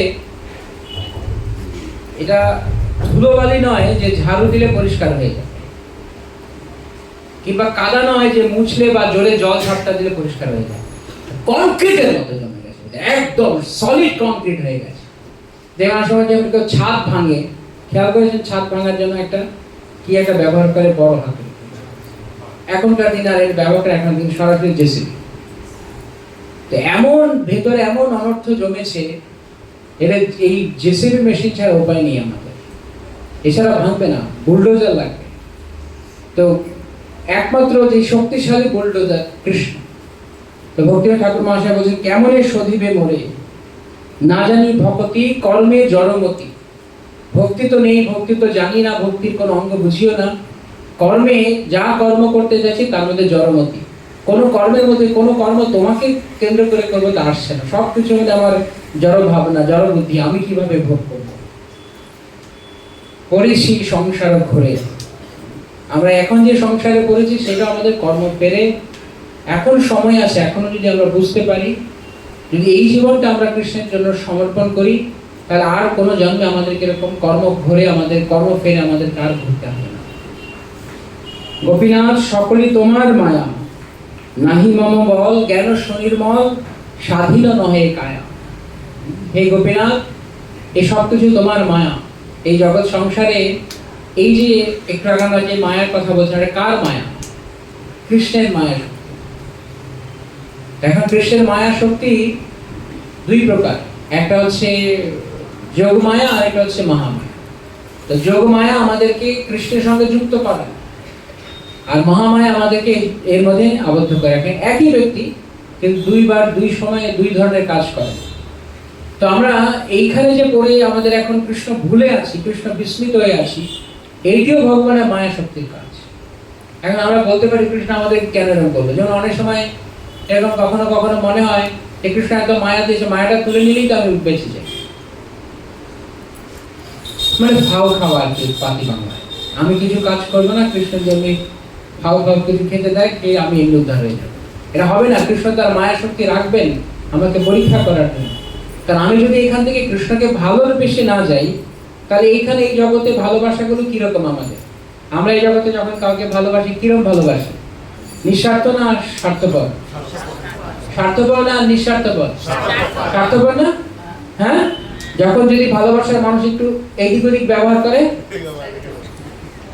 তখন কৃষ্ণ ওই রকম ভেজাল বস্তু নিতে চান না, যে তুমি আমাকে এমনি ভালোবাসবে, তারপরে এখানে এসে তোমার স্বার্থেতে যখন আমার আর দরকার নেই তখন না। নিঃস্বার্থ ভালোবাসা কৃষ্ণ। তাই এইখানে মায়া দিয়ে রেখেছেন যে যদি আমরা নিঃস্বার্থ ভাবে কৃষ্ণকে ভালোবাসি, তাহলে এই মায়ার বন্ধনে যারা আমাদেরকে জড়াতে চাইছে তাদের থেকে আমরা দূরে থাকি। তো আমরা হয়তো ভাবছি যে যেহেতু কৃষ্ণ ভাগবতের সংস্থায় যোগদান করেছি, নাম লিখিয়েছি, দীক্ষা হয়েছে, অনুশীলনও করছি, মাঝে মাঝে ধাম যাত্রা করছি, অনুষ্ঠান উদযাপন করছি, অংশগ্রহণ করছি, অনেক সেবা করছি, তো হয়ে যাবে এমনিতেই। একদিক থেকে উৎসাহ দিতে গেলে বলতে হয় যে হ্যাঁ হয়ে যাবে, কিছু একটা তো হবে। কিন্তু ভগবত ধাম যাওয়া হবে কিনা সেটা বলা যাচ্ছে না। কারণ ভগবত ধাম যেতে গেলে কত ভাগ শুদ্ধ হতে হয়? 100%। হ্যাঁ, জানেন আপনারা? কারা কারা জানেন কত ভাগ শুদ্ধ হতে হয় ভগবত ধাম যেতে গেলে? কে কে জানেন? হাত তুলুন। আচ্ছা, কারা কারা জানেন না যে ভগবত ধাম যেতে গেলে কত পার্সেন্ট শুদ্ধ হতে হয়? কারা কারা জানেন না? আচ্ছা, যারা যারা জানেন না তারা কি মনে করেন, যদি আমরা 99% শুদ্ধ হই তাহলে ভগবত ধাম যেতে পারবো? হ্যাঁ, তার মধ্যে উত্তর জানেন। 100% শুদ্ধ হতে হবে। এই শুদ্ধতা মানে কি? যেমন বাথরুমে গেলে অনেকে বাংলা একটা কথা আছে, শুচিবায়ু। শুচিবায়ু মানে একটু এটা ছুঁয়ে গেল, একটু এটা ধরে গেল, স্নান করছে, একটু পর পর স্নান করছে। এই শুদ্ধতা নয়। হ্যাঁ, বারবার কোনো ধামে গিয়ে শুধু কুণ্ডের জলে গিয়ে ঝপাত ঝপাত করে ঝাঁপ দিলাম, উঠে গেলাম, এই শুদ্ধতা না। গঙ্গা জল, যমুনা জল দিয়ে নিলাম, এই শুদ্ধতা না। এই শুদ্ধতা মানে এই ভেতরে যে সমস্ত বানিয়েছি আবর্জনা, এই আবর্জনাকে সাফ করা। এই আবর্জনার নাম কি? হ্যাঁ, একটা একটা করে বলবো, একটা একটা করে আবর্জনার নাম বলবো, তাহলে অনেকের মন খারাপ হবে। হ্যাঁ, মন খারাপ হবে না? প্রথমে সমস্ত ব্যক্তিরা যাদের দিয়ে শুরু করেছিলাম, কৃষ্ণ ব্যতীত বাকি সবকিছু, পিতা মাতা, স্ত্রী, পুত্র, কন্যা, স্বামী, আরো যা যা কিছু আছে, এই সমস্ত আবর্জনা হৃদয়ের ভিত্তিতে। তারপরে আবর্জনা কি? যে তারা আমাদেরকে কি কথা বলছে, যে কথার দ্বারা আসক্ত করছে, এগুলো আরেকটা আবর্জনা। যা কিছু কৃষ্ণ থেকে আমাদেরকে ভুলিয়ে দেয় তা কিছু আবর্জনা। সে যেই হোক, যাই হোক, যেই হোক না, যাই হোক না কেন, কৃষ্ণ থেকে আমাদের মতিচ্ছন্ন করা যে আবর্জনা, সে ভালো কিন্তু আমার জন্য সে আবর্জনা। সে হয়তো ভালো কিন্তু আমার জন্য সে আবর্জনা। সেই দিক থেকে যদি কারোর দেবদেবীদের প্রতি আসক্তি থাকে, সেটাও আবর্জনা। সেই আসক্তি, কৃষ্ণ ব্যতীত যে কোনো জায়গায় আসক্তি থাকাটাই। তারপর কারো থেকে কিছু ভালো কথা শোনার ইচ্ছা, প্রশংসা বললে খুব ভালো লাগে, হ্যাঁ, এটা আরেকটা আবর্জনা। আর প্রশংসা শোনার পর 5 মিনিট বলেছে, 6 মিনিটের বেলা আর বলছে না, তখন মনটা খারাপ হয়ে গেছে, এইটাও আবর্জনা। কি আর বলছে না, ভালোই চলছিল, মাইকটা ঠিক করে দিন, আপনাদের এত বেশি করে বলছে, মাইকটা জোরে বলবে আমার নামে, বন্ধ হয়ে গেল। এটা একটা আকর্ষণ। কখনো কখনো খুব ভাবের আবেগ হয়, আমি একদম বৈরাগী হয়ে যাব, আমি কৃষ্ণকে ভালোবেসে করব, চোখ দিয়ে গড়গড় করে জল পড়ছে। এটাও এক ধরনের প্রতিবদ্ধকতা, এটা ভাবের আবেগ মাত্র। কৃষ্ণ ভাবনা তো মানে কমিটমেন্ট, মানে কি বলে, দৃঢ় সংকল্প কৃষ্ণকে পাবো। এই ভাবের আবেগে ভাবালুতা অনেক সময় সমস্যা। এমনকি বৈষ্ণব সঙ্গে আসা, সাধু সঙ্গে আসা একদিক থেকে ভালো, কারণ সাধু সঙ্গে আসলে আমাদের কৃষ্ণের প্রতি মন যাওয়ার সম্ভাবনা থাকে। কিন্তু আমরা আজকে দুপুরে আস্তে আস্তে বাসে আলোচনা করছিলাম যে এই বৈষ্ণব সঙ্গ আবার ভক্তির পথে প্রতিবন্ধক হতে পারে। যখন আমরা ভক্ত সঙ্গে আসি বা আমাদের সাথে আমাদের কোনো সৌভাগ্য হয় কখনো কোনো ভক্তের সঙ্গে, কোনো মহাত্মার সঙ্গে থাকার, তার অধিক সান্নিধ্য পাওয়ার, বা এমনকি পার্মানেন্টলি অনেক সময় তার সঙ্গে থাকার, অনেক সময় আমরা তাদের মূল্য বুঝি। এই প্রসঙ্গে আমার আজকে মনে পড়ছিল অদ্বৈত আচার্য প্রভুর শেষ 3 পুত্রের কথা। 6 পুত্রের মধ্যে প্রথম 3 পুত্র মহাপ্রভুর অনুগত ছিলেন, শেষ 3 পুত্র ছিলেন। তো অদ্বৈত আচার্য তাদেরকে আবর্জনা মনে করে ত্যাগ করে দিয়েছে। যেই ভগবত ভক্তি মার্গের প্রতিবন্ধকতা, সেই একটা আবর্জনা। তো যেটা হয় যে আমরা অনেক সময় হয়তো সাধু বা বৈষ্ণবদের সঙ্গে থাকতে থাকতে অনেক গুণ প্রাপ্ত হই। দেখবেন লোহাকে যদি আপনি চুম্বকের সাথে রাখবেন, তো চুম্বকের সাথে একই পাত্রে বেশ কয়েকদিন ধরে থাকতে থাকতে সেই লোহাকে তুলে আরেকটা লোহার কাছে নিয়ে যাবেন, দেখবেন টাচ করবে, আকর্ষিত হবে। কেন? লোহাটি চুম্বকের সাথে থাকতে থাকতে চুম্বকত্ব পেয়েছে, তার মধ্যে একটা চুম্বক ক্ষেত্র তৈরি হয়ে গেছে। যদি বেশিক্ষণ সে আবার শুধু চুম্বক ছাড়া থাকে তখন সে হারিয়ে যাবে। কিন্তু এই যে তার মধ্যে একটা চুম্বক ক্ষেত্র তৈরি হয়েছে, তখন সেভাবে আমিও, এইটা আরেকটা আবর্জনা। বৈষ্ণবের সাথে থাকতে গেলে থাকতে থাকতে কিছু গুণ হয়, আর গুণ হলে তখন আসলে প্রশংসা করতে গুরুদেবকে, কিন্তু এখন গুরুর সাথে সাথে যারা পিছন পিছনে ঘুরঘুর করে তাদেরকেও লোক প্রশংসা করে, গুরু সেবী বলে, গুরুর সেবক বা এরকম। তখন নিজেকে আস্তে আস্তে কি ভাবতে শুরু হয়, আমিও গুরুর সাথে থাকি, আমি একই সম্মান পাই, কিন্তু আমার অকাত কি, কিছু মনে করবেন না। আজকে বলছিলাম আস্তে আস্তে কারণ নিজের অকাতটা ভুলে যাওয়া উচিত। যোগ্যতা আছে কিছু, যদি সাধু মহাত্মারা করুণা না করতেন, যোগ্যতা আছে কোন দিক থেকে, কিছু দিক থেকে? এই তিলক আর মালায় দুটো খুলে দিলে রাস্তায় লোক দেখলে থাপ্পড় মারতে পারে, কিছুই মনে করবে না, কোনো যোগ্যতা নেই, কোনো কিছু নেই। তাই যদি ভক্তি জীবনে কখনো সামনে এগোতে এগোতে কখনো কেউ খুব একটা ভালো প্রশংসা বা খুব একটা কিছু দেয়, তখন বা নিজেকে নিজে বলতে হবে আমার অকাত কি। আয়নার সামনে গিয়ে নিজের চেহারাটা একবার দেখতে হবে যে আমার কি রয়েছে, যোগ্যতা কি আছে। তাই যতই যা কিছু হয়ে যায় না কেন, যাই বড় হয়ে যায় না কেন, লোকে যতই বড় জায়গা দিক না কেন, নিজের আসল অবস্থানটা নিজের মনে রাখতে হবে। তো যার কৃষ্ণের প্রতি ঐকান্তিক প্রীতির ভাব হয়নি, বলতে গেলে তার কিছুই যোগ্যতা নেই। এই জন্য ভক্তি ঠাকুর মহাশয় তিনি বলছেন, যোগ্যতা বিচারে কিছু নাহি পাই তোমার করুণার সাথে। আমাদের একটাই যোগ্যতা হতে পারে, সেটা হচ্ছে বৈষ্ণবের করুণা। যদি বৈষ্ণব করুণা করেন, এইটাই যোগ্যতা। কি যোগ্যতা? কিভাবে আপনি এখানে ঢুকলেন, চাকরি কিরকম ভাবে পেলেন, কি যোগ্যতা দিয়ে, চেহারা দিয়ে, টাকা দিয়ে, মামা কাকা ধরে, না কিরকম ভাবে? না, কেউ করুণা করেছে। তো ভগবানের সেবায় যে আমরা কেউ যুক্ত হয়েছি, আমরা যারাই ভগবানের সেবা করার সুযোগ লাভ করেছি, কারো করুণায় পেয়েছি না এমনি পেয়েছি? হ্যাঁ, এমন কেউ আছেন এখানে, কেউ আমরা এখানে আছি যে কোনো বৈষ্ণবের করুণা ছাড়া এমনি ভক্ত হয়েছি? তাই যে যত বেশি নিজের উপরে করুণা অনুভব করবেন, তিনি তত বেশি বিনয়ী হতে পারবেন যে আমার কিছু যোগ্যতা ছিল না, কোনো কিছুই নয়, কেউ আমাকে দয়া করে গ্রহণ করেছেন, আমার কি যোগ্যতা আছে, কোন দিক থেকে কি যোগ্যতা আছে, আমি মনে করতে পারি আমি অনেক বৈষ্ণবের সেবা করি ভালো, এটা আমার একটা যোগ্যতা, উনি যা বলে আমি তাই শুনি। এই মনোভাবটাও আপনাকে বৈষ্ণবী দিয়েছে, তার কৃপা বলি আমরা এটা পেয়েছি। যদি আমাদের উপরে কোনো বৈষ্ণবের আশীর্বাদ না হয়, আমাদের কিছুই যোগ্যতা নেই, সেবা করার মানসিকতাটা আমাদের আসবে না, কিচ্ছু নেই, আমাদের কিচ্ছুই নেই, আমরা একদম পুরো শূন্য পাত্র, কিছুই নেই। তাই যদি কিছু হয়েছে, যদি মন হয়েছে হ্যাঁ আমি বিনয়ী হয়েছি, আমার মধ্যে সহিষ্ণুতা এসেছে, আমি অন্যকে সম্মান করি, সব কিছু বৈষ্ণবদের দেওয়া, তাদের কৃপা বলেই কেবল পেয়ে গেছি। আর কোনো কিছু আমার নিজের ক্ষমতা বাড়ানো। তাই এই কথাটা মনে রাখতে হবে ভক্তি জীবনের সবসময়, নয়তো এইটা অনেকটা আবর্জনা হয়ে যায়। এরকম বহু আবর্জনা রয়েছে, হ্যাঁ, অনেক আবর্জনা হতে পারে। আরেকটা আবর্জনা যে ভগবানের কাছে গেলে একদম আর বেরিয়ে আসতে পারে, কেউ কিছু বলবে, কি ব্যাপার, আমার জুতোর উপর দাঁড়িয়ে আসছে, দেখতে হবে আপনার জুতো, হ্যাঁ, বাস ওখানে শুরু করে দিল। একটু ভগবান আমাকে উদ্ধার করে জগৎ থেকে, আর এখন আমার জুতোর উপরে কে দাঁড়িয়েছে তাই নিয়ে আরেকজনের সাথে ঝগড়া লাগে, আরেক আবর্জনা। তো ভক্ত মানে কনস্ট্যান্ট ভিজিলেন্স, 24 আওয়ার্স কেয়ারফুল থাকা, যে কে আমাকে কোন দিক দিয়ে, পরীক্ষা সবসময় চলতে থাকবে। যে যত বেশি ভগবানের কাছে প্রার্থনা করবেন বেরোয়ার জন্য, তার জীবন তত বেশি পরীক্ষা হবে। কারণ আপনি যতবার কৃষ্ণের কানে এই কথা পৌঁছাচ্ছেন, কৃষ্ণ আমায় নিয়ে চলো, কৃষ্ণ আমায় নিয়ে চলো, তত বেশি কৃষ্ণ কি হবেন, বিরক্ত হবেন। বিরক্ত না মানে তত বেশি কৃষ্ণ আপনাকে নিয়ে কনসার্ন হবেন, উদ্বিগ্ন হবেন। আর একে তো আনতে হবে, আর আনতে হওয়া মানে পরের ক্লাসে নেওয়া মানে পরীক্ষা, তত বেশি পরীক্ষা। তাই যে প্রার্থনা করে সে বিন্দাস চলছে।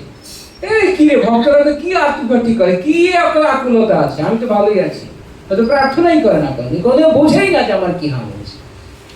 সবচাইতে কুলাঙ্গার, সবচাইতে দুর্ভাগিনী তারা, যারা এইটুকু বুঝতে পারে না যে আমার কাকে দরকার, আমার কি দরকার। তাই ভগবানের কাছে গিয়ে, গোপীনাথের কাছে গিয়ে বলা, গোপীনাথ আমি তোমার এই কথাটা উপলব্ধি করতে দিই। সেটা কোনো কিছুর কারোর উপরে মান অভিমান নিয়ে নয়, এটা অনেকেই পারে, কারোর সাথে ঝগড়া আছে, কৃষ্ণ আমি তোমার, কেন আমাকে বকা দিয়েছে, একটু পরে আমাকে না না একদম ভালো, কৃষ্ণ একটু পর একটু ওয়েট করা, এখন ঠিক হয়ে গেছে, ধাপ্পা বাঁধিয়েছে। কৃষ্ণ সব বুঝতে পারে। তো কারো লাথি খেয়ে গুঁতো খেয়ে ভগবানের মন্দের ভালো শরণাগত হয়েছে, কিন্তু যত লাথি গুঁতো না, জীবন পুরোপুরি সুখী, সবকিছু ভালো, তারপরও কৃষ্ণ চাই। এইটি প্রকৃতি। এই যে আমরা যত আচার্যদের কথা শুনছি না, যারা কৃষ্ণ প্রেমে তন্ময় হয়ে মাটিতে গড়াগড়ি করছেন, হা কৃষ্ণ, হা গৌরাঙ্গ, হা গৌরী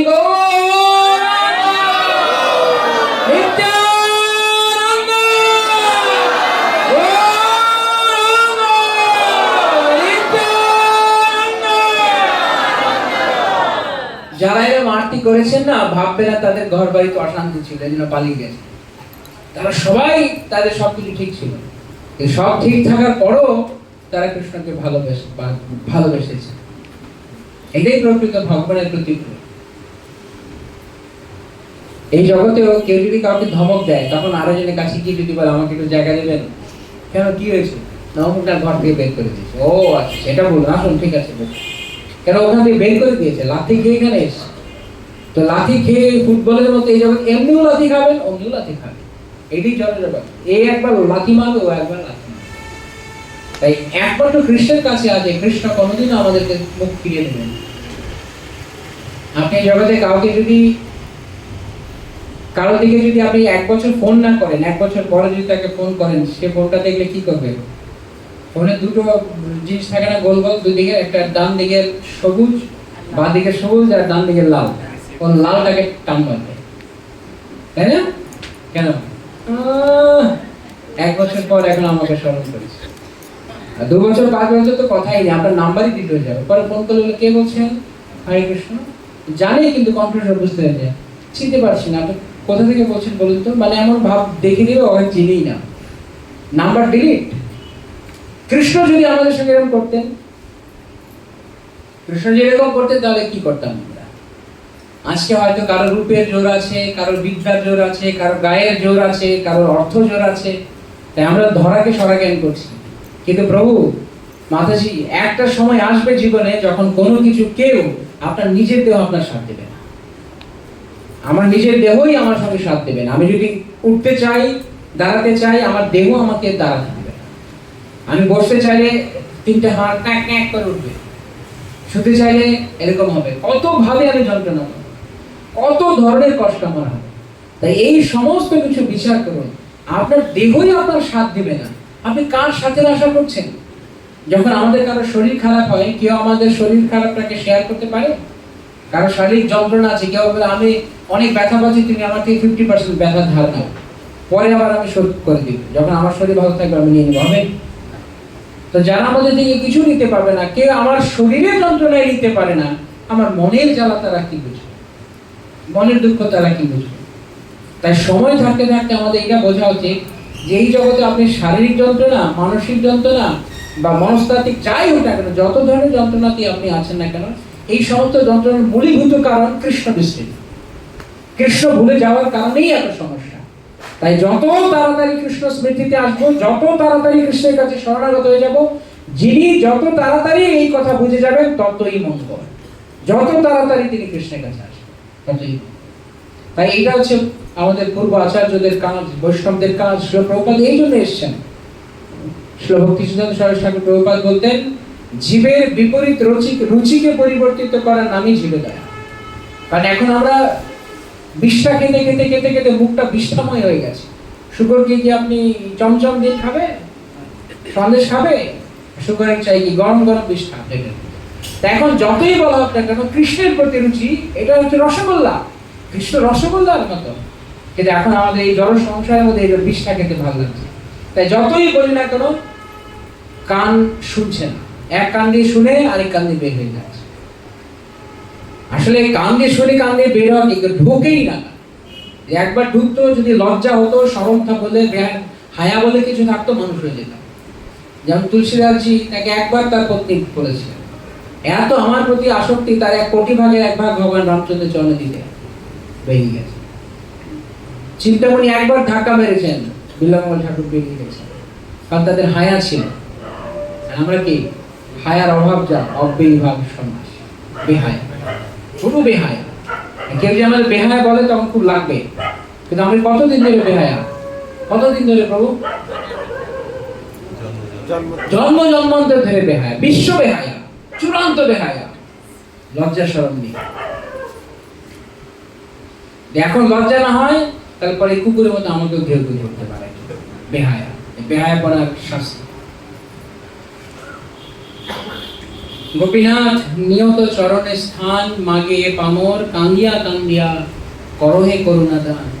গোপীনাথ এখন বুঝতে পেরেছি, আমি তোমার চরণে নিয়ত স্থান মাগছি, ভিক্ষা করছি। মাগে পামর কান্দিয়া কান্দিয়া দেহে করুণা দান, করহে করুণা দান। গোপীনাথ তুমি তো সকলই পারো, দুর্জন তারিতে তোমার শপথি কে আছে পাপিরা।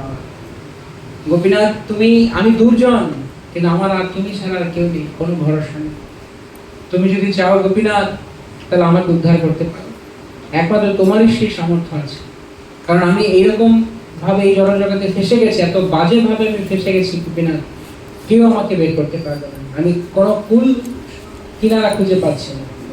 একটা ভজনে লিখছেন পদকর্তা যে, নাহি কি কুলের সন্ধান, না পাই কুলের সন্ধান, এই ঘোর সংসারে পড়িয়া মানব নাহি, না পাই কুলের শেষ, সাধু সঙ্গ করি হরি ভজে যদি তবে অমৃত। তারপর কি রয়েছে? সংসার অনলে যাবে। একটা লাইন রয়েছে ওখানে, যেখানে বলা আছে, না পাই কুলের সন্ধান, কুলের সন্ধান পাচ্ছি কোনোভাবে, কি করবো? না, এটা আরেকটা ভূমিকা আছে।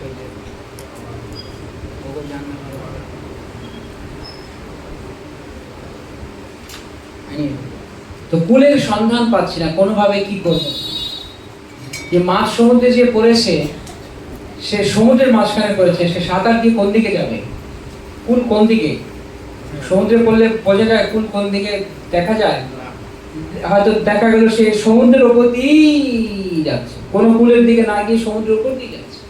তাই আমরা মাছ সমুদ্রে পড়ে গেছি, একমাত্র উপায় রয়েছে, যিনি জানেন কুল কোনটা, তিনি যদি আমাদের এসে উদ্ধার করেন। তাই কৃষ্ণ যদি এসে আমাদেরকে উদ্ধার করেন, সেই কথাই কৃষ্ণ ভগবত গীতায় বলছেন, তেষামহং সমুদ্ধর্তা মৃত্যু সংসার সাগরাত ভবামি নচিরাত পার্থ মজ্জাবেশিত চেতসা।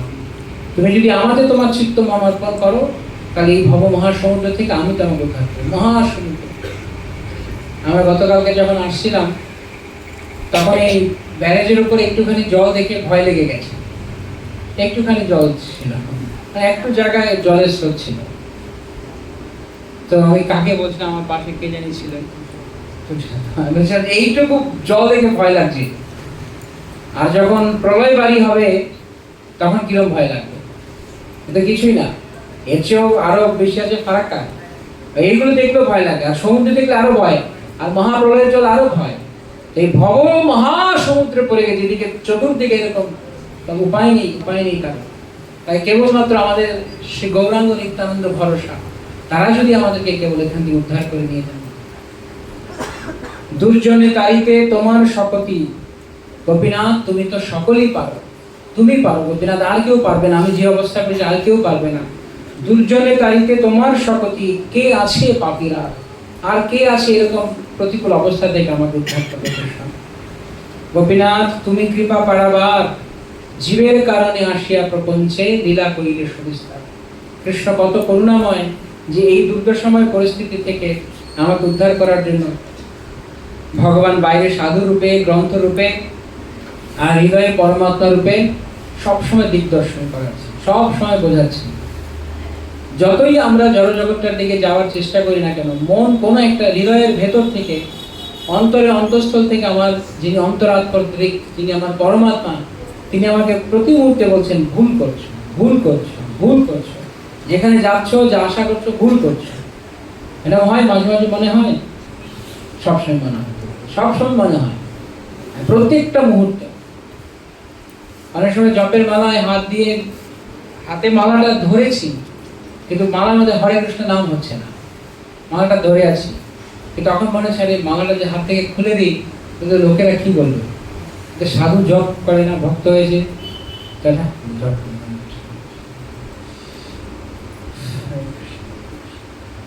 হরে রাম, হরে কৃষ্ণ, কিরকম দুর্ভাগ্য, কিরকম দুর্ভাগ্য, লোককে দেখি জপ করতে হচ্ছে। নিজের আপনজন, নিজের বাপ, তাকে লোককে দেখিয়ে বাপ বাপ বলে ডাকতে হচ্ছে। দুর্ভাগ্য না? কৃষ্ণ আমার, কিন্তু রুচি নেই। কৃষ্ণ নামে রুচি হবে, ঘুচিবে বন্ধন। যতক্ষণ না পর্যন্ত ভগবানের নামে বা ভগবানের রুচি না হবে, ততক্ষণ পর্যন্ত বন্ধন মুক্ত আর কোনো উপায় নেই। সারাদিন, আমার ব্যক্তিগত উপলব্ধি থেকে বলছি, সারাদিন এই নাটক করতে করতে করতে করতে করতে এখন ক্লান্ত হয়ে গেছে।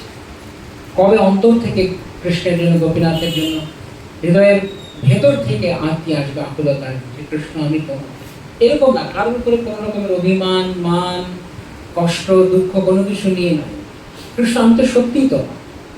আমরা একদিকে যেমন এই কথাটা বলছি যে এই জগৎ থেকে কারোর ভালোবাসার আশা করবেন না, এই জগৎ থেকে কারোর মান অভিমানেরও আশা করবেন না। কারোর প্রতি কেন, কি, কোন কারণে কারোর প্রতি মান অভিমান করছি আমরা? কার সাথে আমরা মান অভিমান করছি এই জগতে? কার সাথে মান অভিমান করছি? যার সাথে মান অভিমান করছি সে কে? আমার কিছু না, একটা বাইরের মানুষ রাস্তা দিয়ে যাচ্ছে, কাউকে ডাক দিয়ে বলে আপনার সাথে আমার অভিমান হয়েছে, 3 দিন কথা বলবো না, ঠিক এরকম হচ্ছে, আর কিছু না। ঠিক কিনা? আপন কেউ আছে? কৃষ্ণ কেবল আপন। তো যেমন কৃষ্ণ বাদে অন্য কারোর কাছ থেকে আনন্দ পাওয়ার ইচ্ছাটাও ভ্রান্তি, কারোর সাথে মান অভিমান করাটাও ভ্রান্তি। কি এখানে কে কার? আর মৃত্যুর সময় একটা কথা মনে রাখতে হবে, সারা জীবন যত ধরনের অনুভূতি নিয়ে ছিলাম, সবকিছু মৃত্যুর সময়ে উঠবে, সবকিছু স্মৃতিতে আসবে। তখন হয়তো কারোর সাথে ভালোবাসার অনুভূতি মনে পড়লো না, হয়তো আমি এমন বৈরাগী হয়ে গেছি, পরবর্তীকালে এমন সাধু হয়ে গেছি যে আমার হয়তো কারোর প্রতি আর ভালোবাসার কোনো অনুভূতি নেই, কিন্তু কোনো কালো কারোর প্রতি আমি মান অভিমান করেছিলাম, সেটা মৃত্যুর সময় মনে হবে। তাই সেজন্য আসক্তি এবং বিরক্তি একই মুদ্রার এই পিঠার ওই পিঠ। কারোর প্রতি আসক্তি আর কারোর প্রতি বিরক্তি, এই দুটোই যদি কৃষ্ণের সাথে সম্পর্কিত না হয়, তাহলে এই দুটোই আমাদেরকে মৃত্যুর সময়ে আবার এই সংসার বন্ধনে নিয়ে আসে। তাই সোজা কথায়, এক কথায়, এই জড় জগতের সাথে সমস্ত লেনা দেনা, সমস্ত হিসাব নিকাশ, সব খাতা বন্ধ করে দিন। এই কথা আমি প্রায় সময় বলি যে যতক্ষণ না পর্যন্ত এই জড় জগতের খাতা আপনি বন্ধ না করবেন, আপনার আধ্যাত্মিক জীবনের খাতা এখনো খুলেই।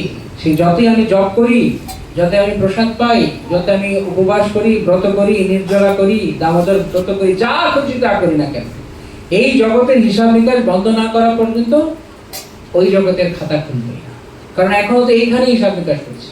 যদি এখানকার লেনদেনের হিসাব নিকাশ থাকে, তারপরে আমার ব্রত যাগ যজ্ঞ তপস্যা যা কিছু করছি না কেন, জব দান যা কিছু করছে, তার সবকিছুর পেছনে কারণ হচ্ছে এইখানে যেন ভালো থাকে, এইখানে যেন লেনাদেনাটা ঠিকভাবে হিসাব নিকাশ ঠিকভাবে মিলে যায়, এখানে হিসাবে গরমিল না হয়। তাই এই হিসাব নিকাশটা একদম পুরো প্যাকেট করে নিয়ে গঙ্গায় ফেলে দিই। কেবলমাত্র কৃষ্ণের সাথে হিসাব নিকাশ হবে। আমি কি করছি না করছি কৃষ্ণের সাথে। তাই কারোর সাথে অভিমান, কারোর সাথে ভালোবাসা একই কথা, একই কথা। সেই জন্য ভগবদ গীতায় বলা আছে কি, রাগ দেশ বিমুক্তই বিষয়ান ইন্দ্রিয়েশ্বর।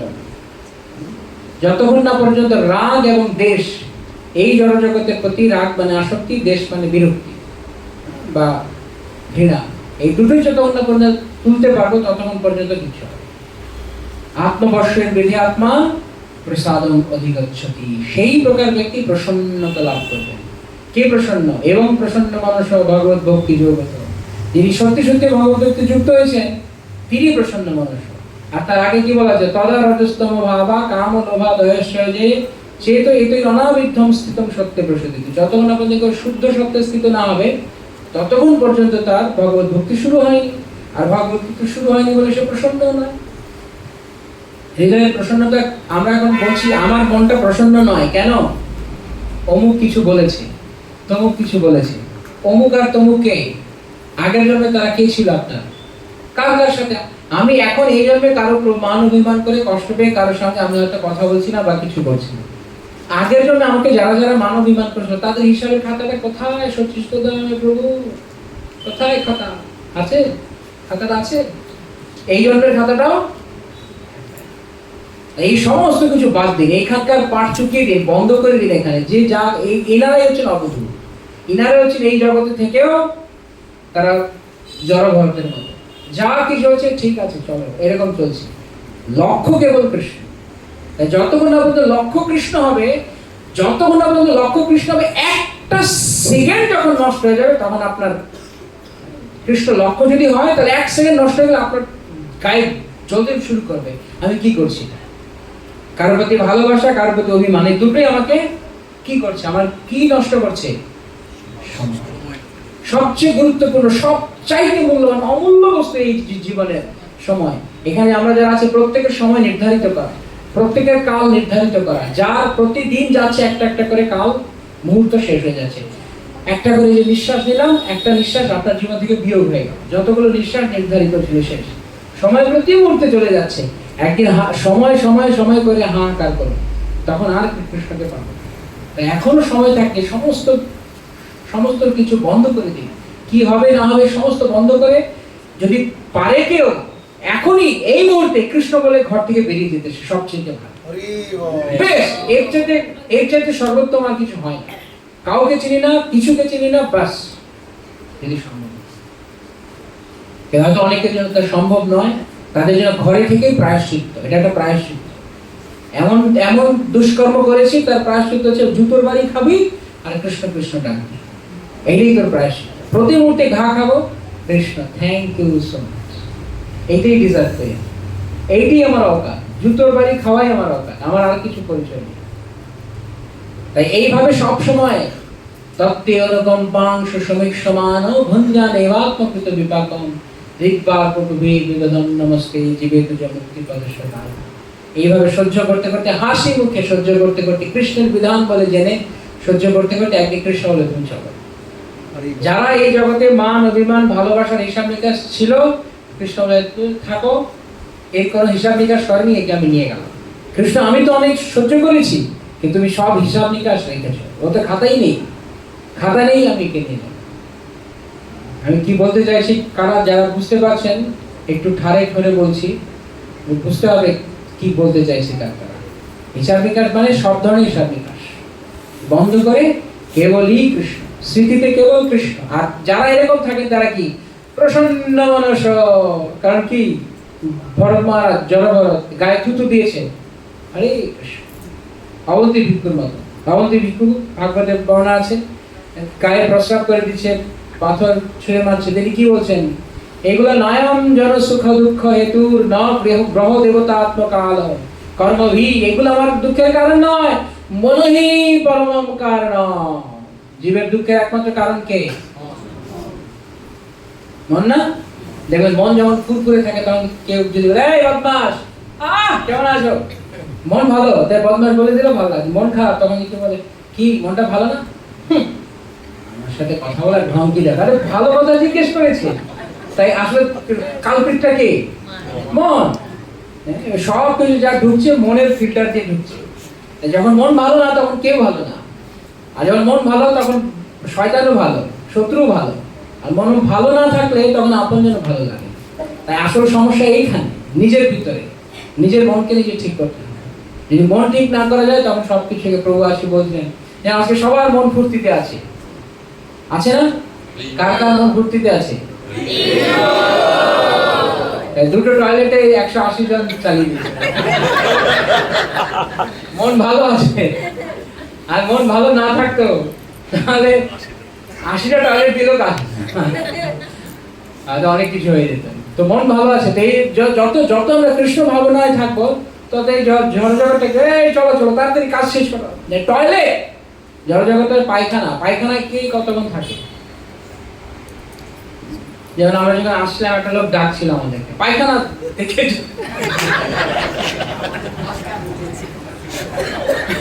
ইনভাইট করছে পায়খানা দেখে যান, আমরা কাপড় পরে আছি বলতে পায়খানা করে যায়। কয়েকজন সময় আসবে আমরা কি করে যাচ্ছি, আপনারা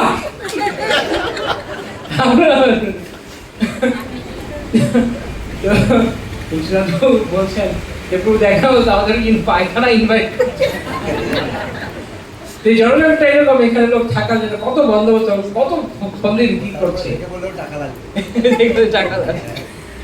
পায়খানাতে থাকার জন্য কত সুন্দর সুন্দর ব্যবস্থা, তার জন্য ফার্নিচারের দোকান, যে পায়খানায় ভালো একটা ফার্নিচার রাখতে হবে, হ্যাঁ, তারপরে 56 ইঞ্চি কালার টেলিভিশন, পায়খানা করবে টেলিভিশন দেখবে, কসমেটিক্সের দোকান, কত কিছু এই পায়খানার মধ্যে। জড়জগৎটা একটা বিষ্ঠাগার, পায়খানার জায়গা। তাড়াতাড়ি যত তাড়াতাড়ি সময়ের কাজ সেটা, কে ভালো বললো কে মন্দ বললো সব বাদ দিয়ে কৃষ্ণ, কেবল কৃষ্ণকে আশ্রয় করো। যে যত শীঘ্র কৃষ্ণকে আশ্রয় করে নিতে পারবে সে তত বেশি এখান থেকে ইমিউন হয়ে যাবে। ইমিউন দেখে কি বলে, মানে প্রতিরোধক। এই জগৎটা সবসময় আমাদেরকে দুঃখ যন্ত্রণা বিভিন্ন অনুভূতি দিবে, কখনো সুখ কখনো দুঃখ। আমাদেরকে এমন একটা জ্যাকেট গায়ে পড়তে হবে, এমন একটা প্রতিরোধক গায়ে লাগাতে হবে যে এই জগতের কোনো অনুভূতি যেন আমাদের না হয়। এর শুনতে আপনাদের কাছে হয়তো বা কারো কারো মনে হচ্ছে এইসব আজগুবি কথা, এটাই বাস্তব কথা, এইটাই ভাগবতের বাণী। এমন নিজেকে এমন করো যে এই জগৎ তোমাকে আর প্রভাবিত করতে না পারে, এটাই ভক্তের লক্ষ্য। যস্মান উদ্ভিজতে লোকান, যার দ্বারা উদ্বেগ পায় না আমি যিনি কারো দ্বারা উদ্বেগ প্রাপ্ত। এইভাবে নিজেকে প্রস্তুত করতে হবে। শেষে বলা হচ্ছে, গোপীনাথ আমি কি দোষে দোষী, অসুর সকল পাইল চরণ, বিনোদ থাকিল বসু। ভক্তিবিনোদ ঠাকুর মহাশয় তিনি প্রার্থনা করছেন, অসুরের পর্যন্ত তোমার চরণ পেয়ে গেছে, আমার কি দোষ। আমাদের এরকম ভাবে মনে করা উচিত যে সত্যি সত্যি কৃষ্ণ তো কত কত অসুরকে পর্যন্ত উদ্ধার করেছে, কিন্তু আমরা করে রইলাম। অসুরেরা কেউ হরি ভজন করতো না, কিন্তু তারাও কৃষ্ণের দ্বারা উদ্ধার হয়ে গেছে, আমরা করে রইলাম। সেই জন্য ভগবানের কাছে, ভগবানের শুদ্ধ ভক্তদের কাছে আকুল ভাবে প্রার্থনা করা যে আমাকে দয়া করে এমন করে দিন, কোনো মান অভিমান ভালোবাসা প্রীতি কোনো কিছুর কারণে নয়, এই জগতের কথা বিচার করে নয়, আমি আপনার। যদি আমরা এই জগতের সাপেক্ষে কৃষ্ণের কাছে যাই তাহলে সেটা কন্ডিশনাল সারেন্ডার হবে, সেটা নিঃশর্ত আত্মসমর্পণ হলো না, এটা শর্তাধীন আত্মসমর্পণ হলো। আর যখন সেই জগতের অবস্থা বদলে যাবে আমরা আবার বদলে যাব। তাই এখানে কি হলো না হলে কৃষ্ণ আমি জানি না, ভালো হলে ভালো খারাপ হলে খারাপ, আমার কিছু যায় আসে। কৃষ্ণ আমি তোমার কাছে থাকি, আমি তোমার হতে চাই, আমি যে তোমার, আমি তো আসলেই তোমার, আমি তোমারই, অথচ আমি তোমার হয়ে আমি তোমাকে ভালোবাসতে পারছি, আমি তোমার হয়ে তোমার হতে পারছি। এটা যে কত দুঃখ যে ভগবান সামনে বড় করুণা করে প্রতিমান হও তুমি সাক্ষাৎ ব্রজেন্দ্র নন্দন, কিন্তু আমরা আকর্ষিত হচ্ছি না, আমার আকর্ষণ হচ্ছে না ভগবানের প্রতি। তাকে দেখে যে যারা মহাভাগবতগণ কোথাও কৃষ্ণকে দূর থেকে এক ঝলক দেখে তারা ছুটে গেছেন, মূর্ছিত হয়ে গেছেন, তারা তাদের অষ্টসাত্ত্বিক বিকার হয়েছে কৃষ্ণ দর্শন করার সঙ্গে সঙ্গে। কিন্তু আমরা প্রতি মুহূর্তে দেখছি কিন্তু আমার কিচ্ছু হচ্ছে না। আমি যে কি পরিমাণ ময়লা জমিয়েছি, কি পরিমাণ অনর্থ করেছি, কত পাপ, কত জঘন্য হীনাচার করেছি আমার ভিতরে, যে আমি মোটা করে আমি পুরো করে আমি অনর্থের স্তর জমিয়ে ফেলেছি। তাই কৃষ্ণ, আমি পারছি না কৃষ্ণ, আমি একা একা পারছি না, তুমি আমাকে দয়া করে সাহায্য করো। এইভাবে নিষ্ঠা ভরে ভগবানের নাম, রূপ, গুণ, লীলা ইত্যাদি স্মরণ নিয়ে থাকা প্রতিদিন, যে গুরু প্রদত্ত হরিনাম, এটা হচ্ছে তার একটা অত্যন্ত শক্তিশালী ঔষধ। এনেছি ঔষধি মায়া নাশিবার লাগে, যে মায়ার কারণে আমরা কৃষ্ণ দিকে যেতে পারছি না, মায়া নাশ করার জন্য ঔষধ হরিনাম মহামন্ত্র। তো গুরু প্রদত্ত দেওয়া বিধান, শাস্ত্রের আশ্রয়, আর প্রতি মুহূর্তে ভক্ত মানে ভাবু, ভক্ত মানে চিন্তাশীল। প্রতি মুহূর্তে ভাববেন আমি কি করছি, আমি এটা কোথায় জড়িয়ে করছি, আমি এটা কি করছি। যা কিছু হলো, যদি কোথাও আকর্ষণ হয় তাহলে ভাববো আমি এটা কি করছি, যদি কোথাও মান অভিমান ঘৃণা হয় তবু ভাববো এটা আমি কি করছি। যে কোনো পরিস্থিতি ভাবতে হবে আমি কি কৃষ্ণ ভুলে গেলাম, আমার কি জীবনে লক্ষ্য কৃষ্ণ না অন্য কিছু। তাই যারা যারা যেখানে যেখানে আমাদেরকে কৃষ্ণ দেবেন, শুধু তাদের প্রতি আমাদের সবসময় অনুগত হয়ে আর নিজের ভেতরে সবসময় কৃষ্ণ ভাবনামৃতের এই যে শিখা, সেই শিখাটাকে প্রজ্বলিত করে রাখা। হরে কৃষ্ণ কৃষ্ণ কৃষ্ণ হরে হরে, হরে রাম রাম রাম হরে হরে। শ্রীল প্রভুপাদ কি জয়। হরে কৃষ্ণ। আমাদের আগামীকালকে অনুষ্ঠান সূচি সকালে 5টায় মঙ্গল আরতি, মঙ্গল আরতি করে জপ, গুরু পূজা, 8:15 7:45 প্রসাদ, তারপর 8:15 থেকে আবার ভাগবত, 8:30 থেকে ভাগবত কথা। ঠিক আছে, ভাগবত কথা শ্রবণ করবো। আচ্ছা, আমাদের এখানে কাছাকাছি অনেক কিছু আছে, ইস্কন মন্দির আছে, বড়দেব বিদ্যাভূষণ, বিশ্বনাথ চক্রবর্তী ঠাকুরের শ্রীপাদ, মাধবেন্দ্র পুরীকারের সমাধি, অনেক কিছু আছে। কিন্তু আমরা প্রভুকে সাথে নিয়ে যাব, একা যাব না। সবাই প্রস্তুত? প্রভু যাবেন, প্রভুর সাথে আমরা যাব, বাকি সময় আমরা প্রবচন শুনব। আমাদের যে অন্যান্য ট্যুরগুলো হয় আর এই ট্যুরের মধ্যে পার্থক্য এটাই, এখানে আমরা কান দিয়ে দর্শন করব, সেই দর্শন সার্থক দর্শন। তো চোখে দেখে জাস্ট যাবো, দর্শন হবে, ভিড়ে ঠেলাঠেলি। ও যখন পুরুষোত্তম মাসে পুরীতে গিয়েছিলেন তখন কস্ট বেনিফিট ক্যালকুলেশন আমাদের শিখিয়েছিলেন, যে আমরা কিভাবে কোনটায় কৃষ্ণের প্রতি আমরা বেশি অনুরক্ত হতে পারবো, সেইটা আমাদেরকে ক্যালকুলেশন করতে হবে। আমরা ভিড়ে দাঁড়িয়ে ভগবানকে দর্শন করতে কি ঠেলাঠেলি হলো, মন বিচলিত হলো, সেখানে ভগবান দর্শন হলো না। পক্ষান্তরে যদি আমরা এক জায়গায় বসে প্রবচন শুনি এবং প্রবচনের মাধ্যম দিয়ে কৃষ্ণ স্মরণ, কৃষ্ণ স্ফূর্তি হয়, তাহলে সেটা বেশি ভগবত কৃপা পাওয়া যাবে। তো সেই সুবাদে আমরা কালকে প্রভুকে সাথে নিয়ে আমাদের প্রবচনের পর তারপর আমরা যাব দর্শনে। আবার রাত্রিবেলা এই দর্শন যদি দেখা যায় যে বেলায় খুব রোদ, তো আমরা প্রবচনই চালাবো, তারপরে বিশ্রাম নেব। বিকেলবেলা 3টের সময় আমরা দর্শনে বেরোবো। যে যে মন্দিরগুলো খোলার ব্যাপার নেই, যেমন মাধবেন্দ্র পুরীপাদের সমাধি তো খোলার ব্যাপার নেই, বিশ্বনাথ চক্রবর্তী ঠাকুর খোলার ব্যাপার নেই, তো এগুলোকে দর্শন করবো। দর্শন করে তারপরে কালকে আমাদের বিকেলবেলার ক্লাস ইস্কন মন্দিরে হবে। কালকে বিকেলের ক্লাস ইস্কন মন্দিরে হবে। হরে কৃষ্ণ। এখন আপনারা সবাই একটু সাইডে দাঁড়াবেন, এখানে যা যা পাতা আছে এগুলো পরিষ্কার করে তোলা হবে, তারপরে এখানেই প্রসাদ হবে। প্রসাদের পর যারা দায়িত্বে আছে জায়গা পরিষ্কার করে দেবেন, কারণ কালকে জল দিতে হবে, জল ছিটিয়ে পরিষ্কার, কারণ কালকে আবার এখানে মঙ্গল আরতি হবে, জল হবে, উচ্ছিষ্ট থেকে গেলা পড়া। সবাই একটু সাইডে দাঁড়ান। আর পুনরায় বলছি যে জায়গা মানে প্রভু আর আমরা কয়েকজন মিলে গেছিলাম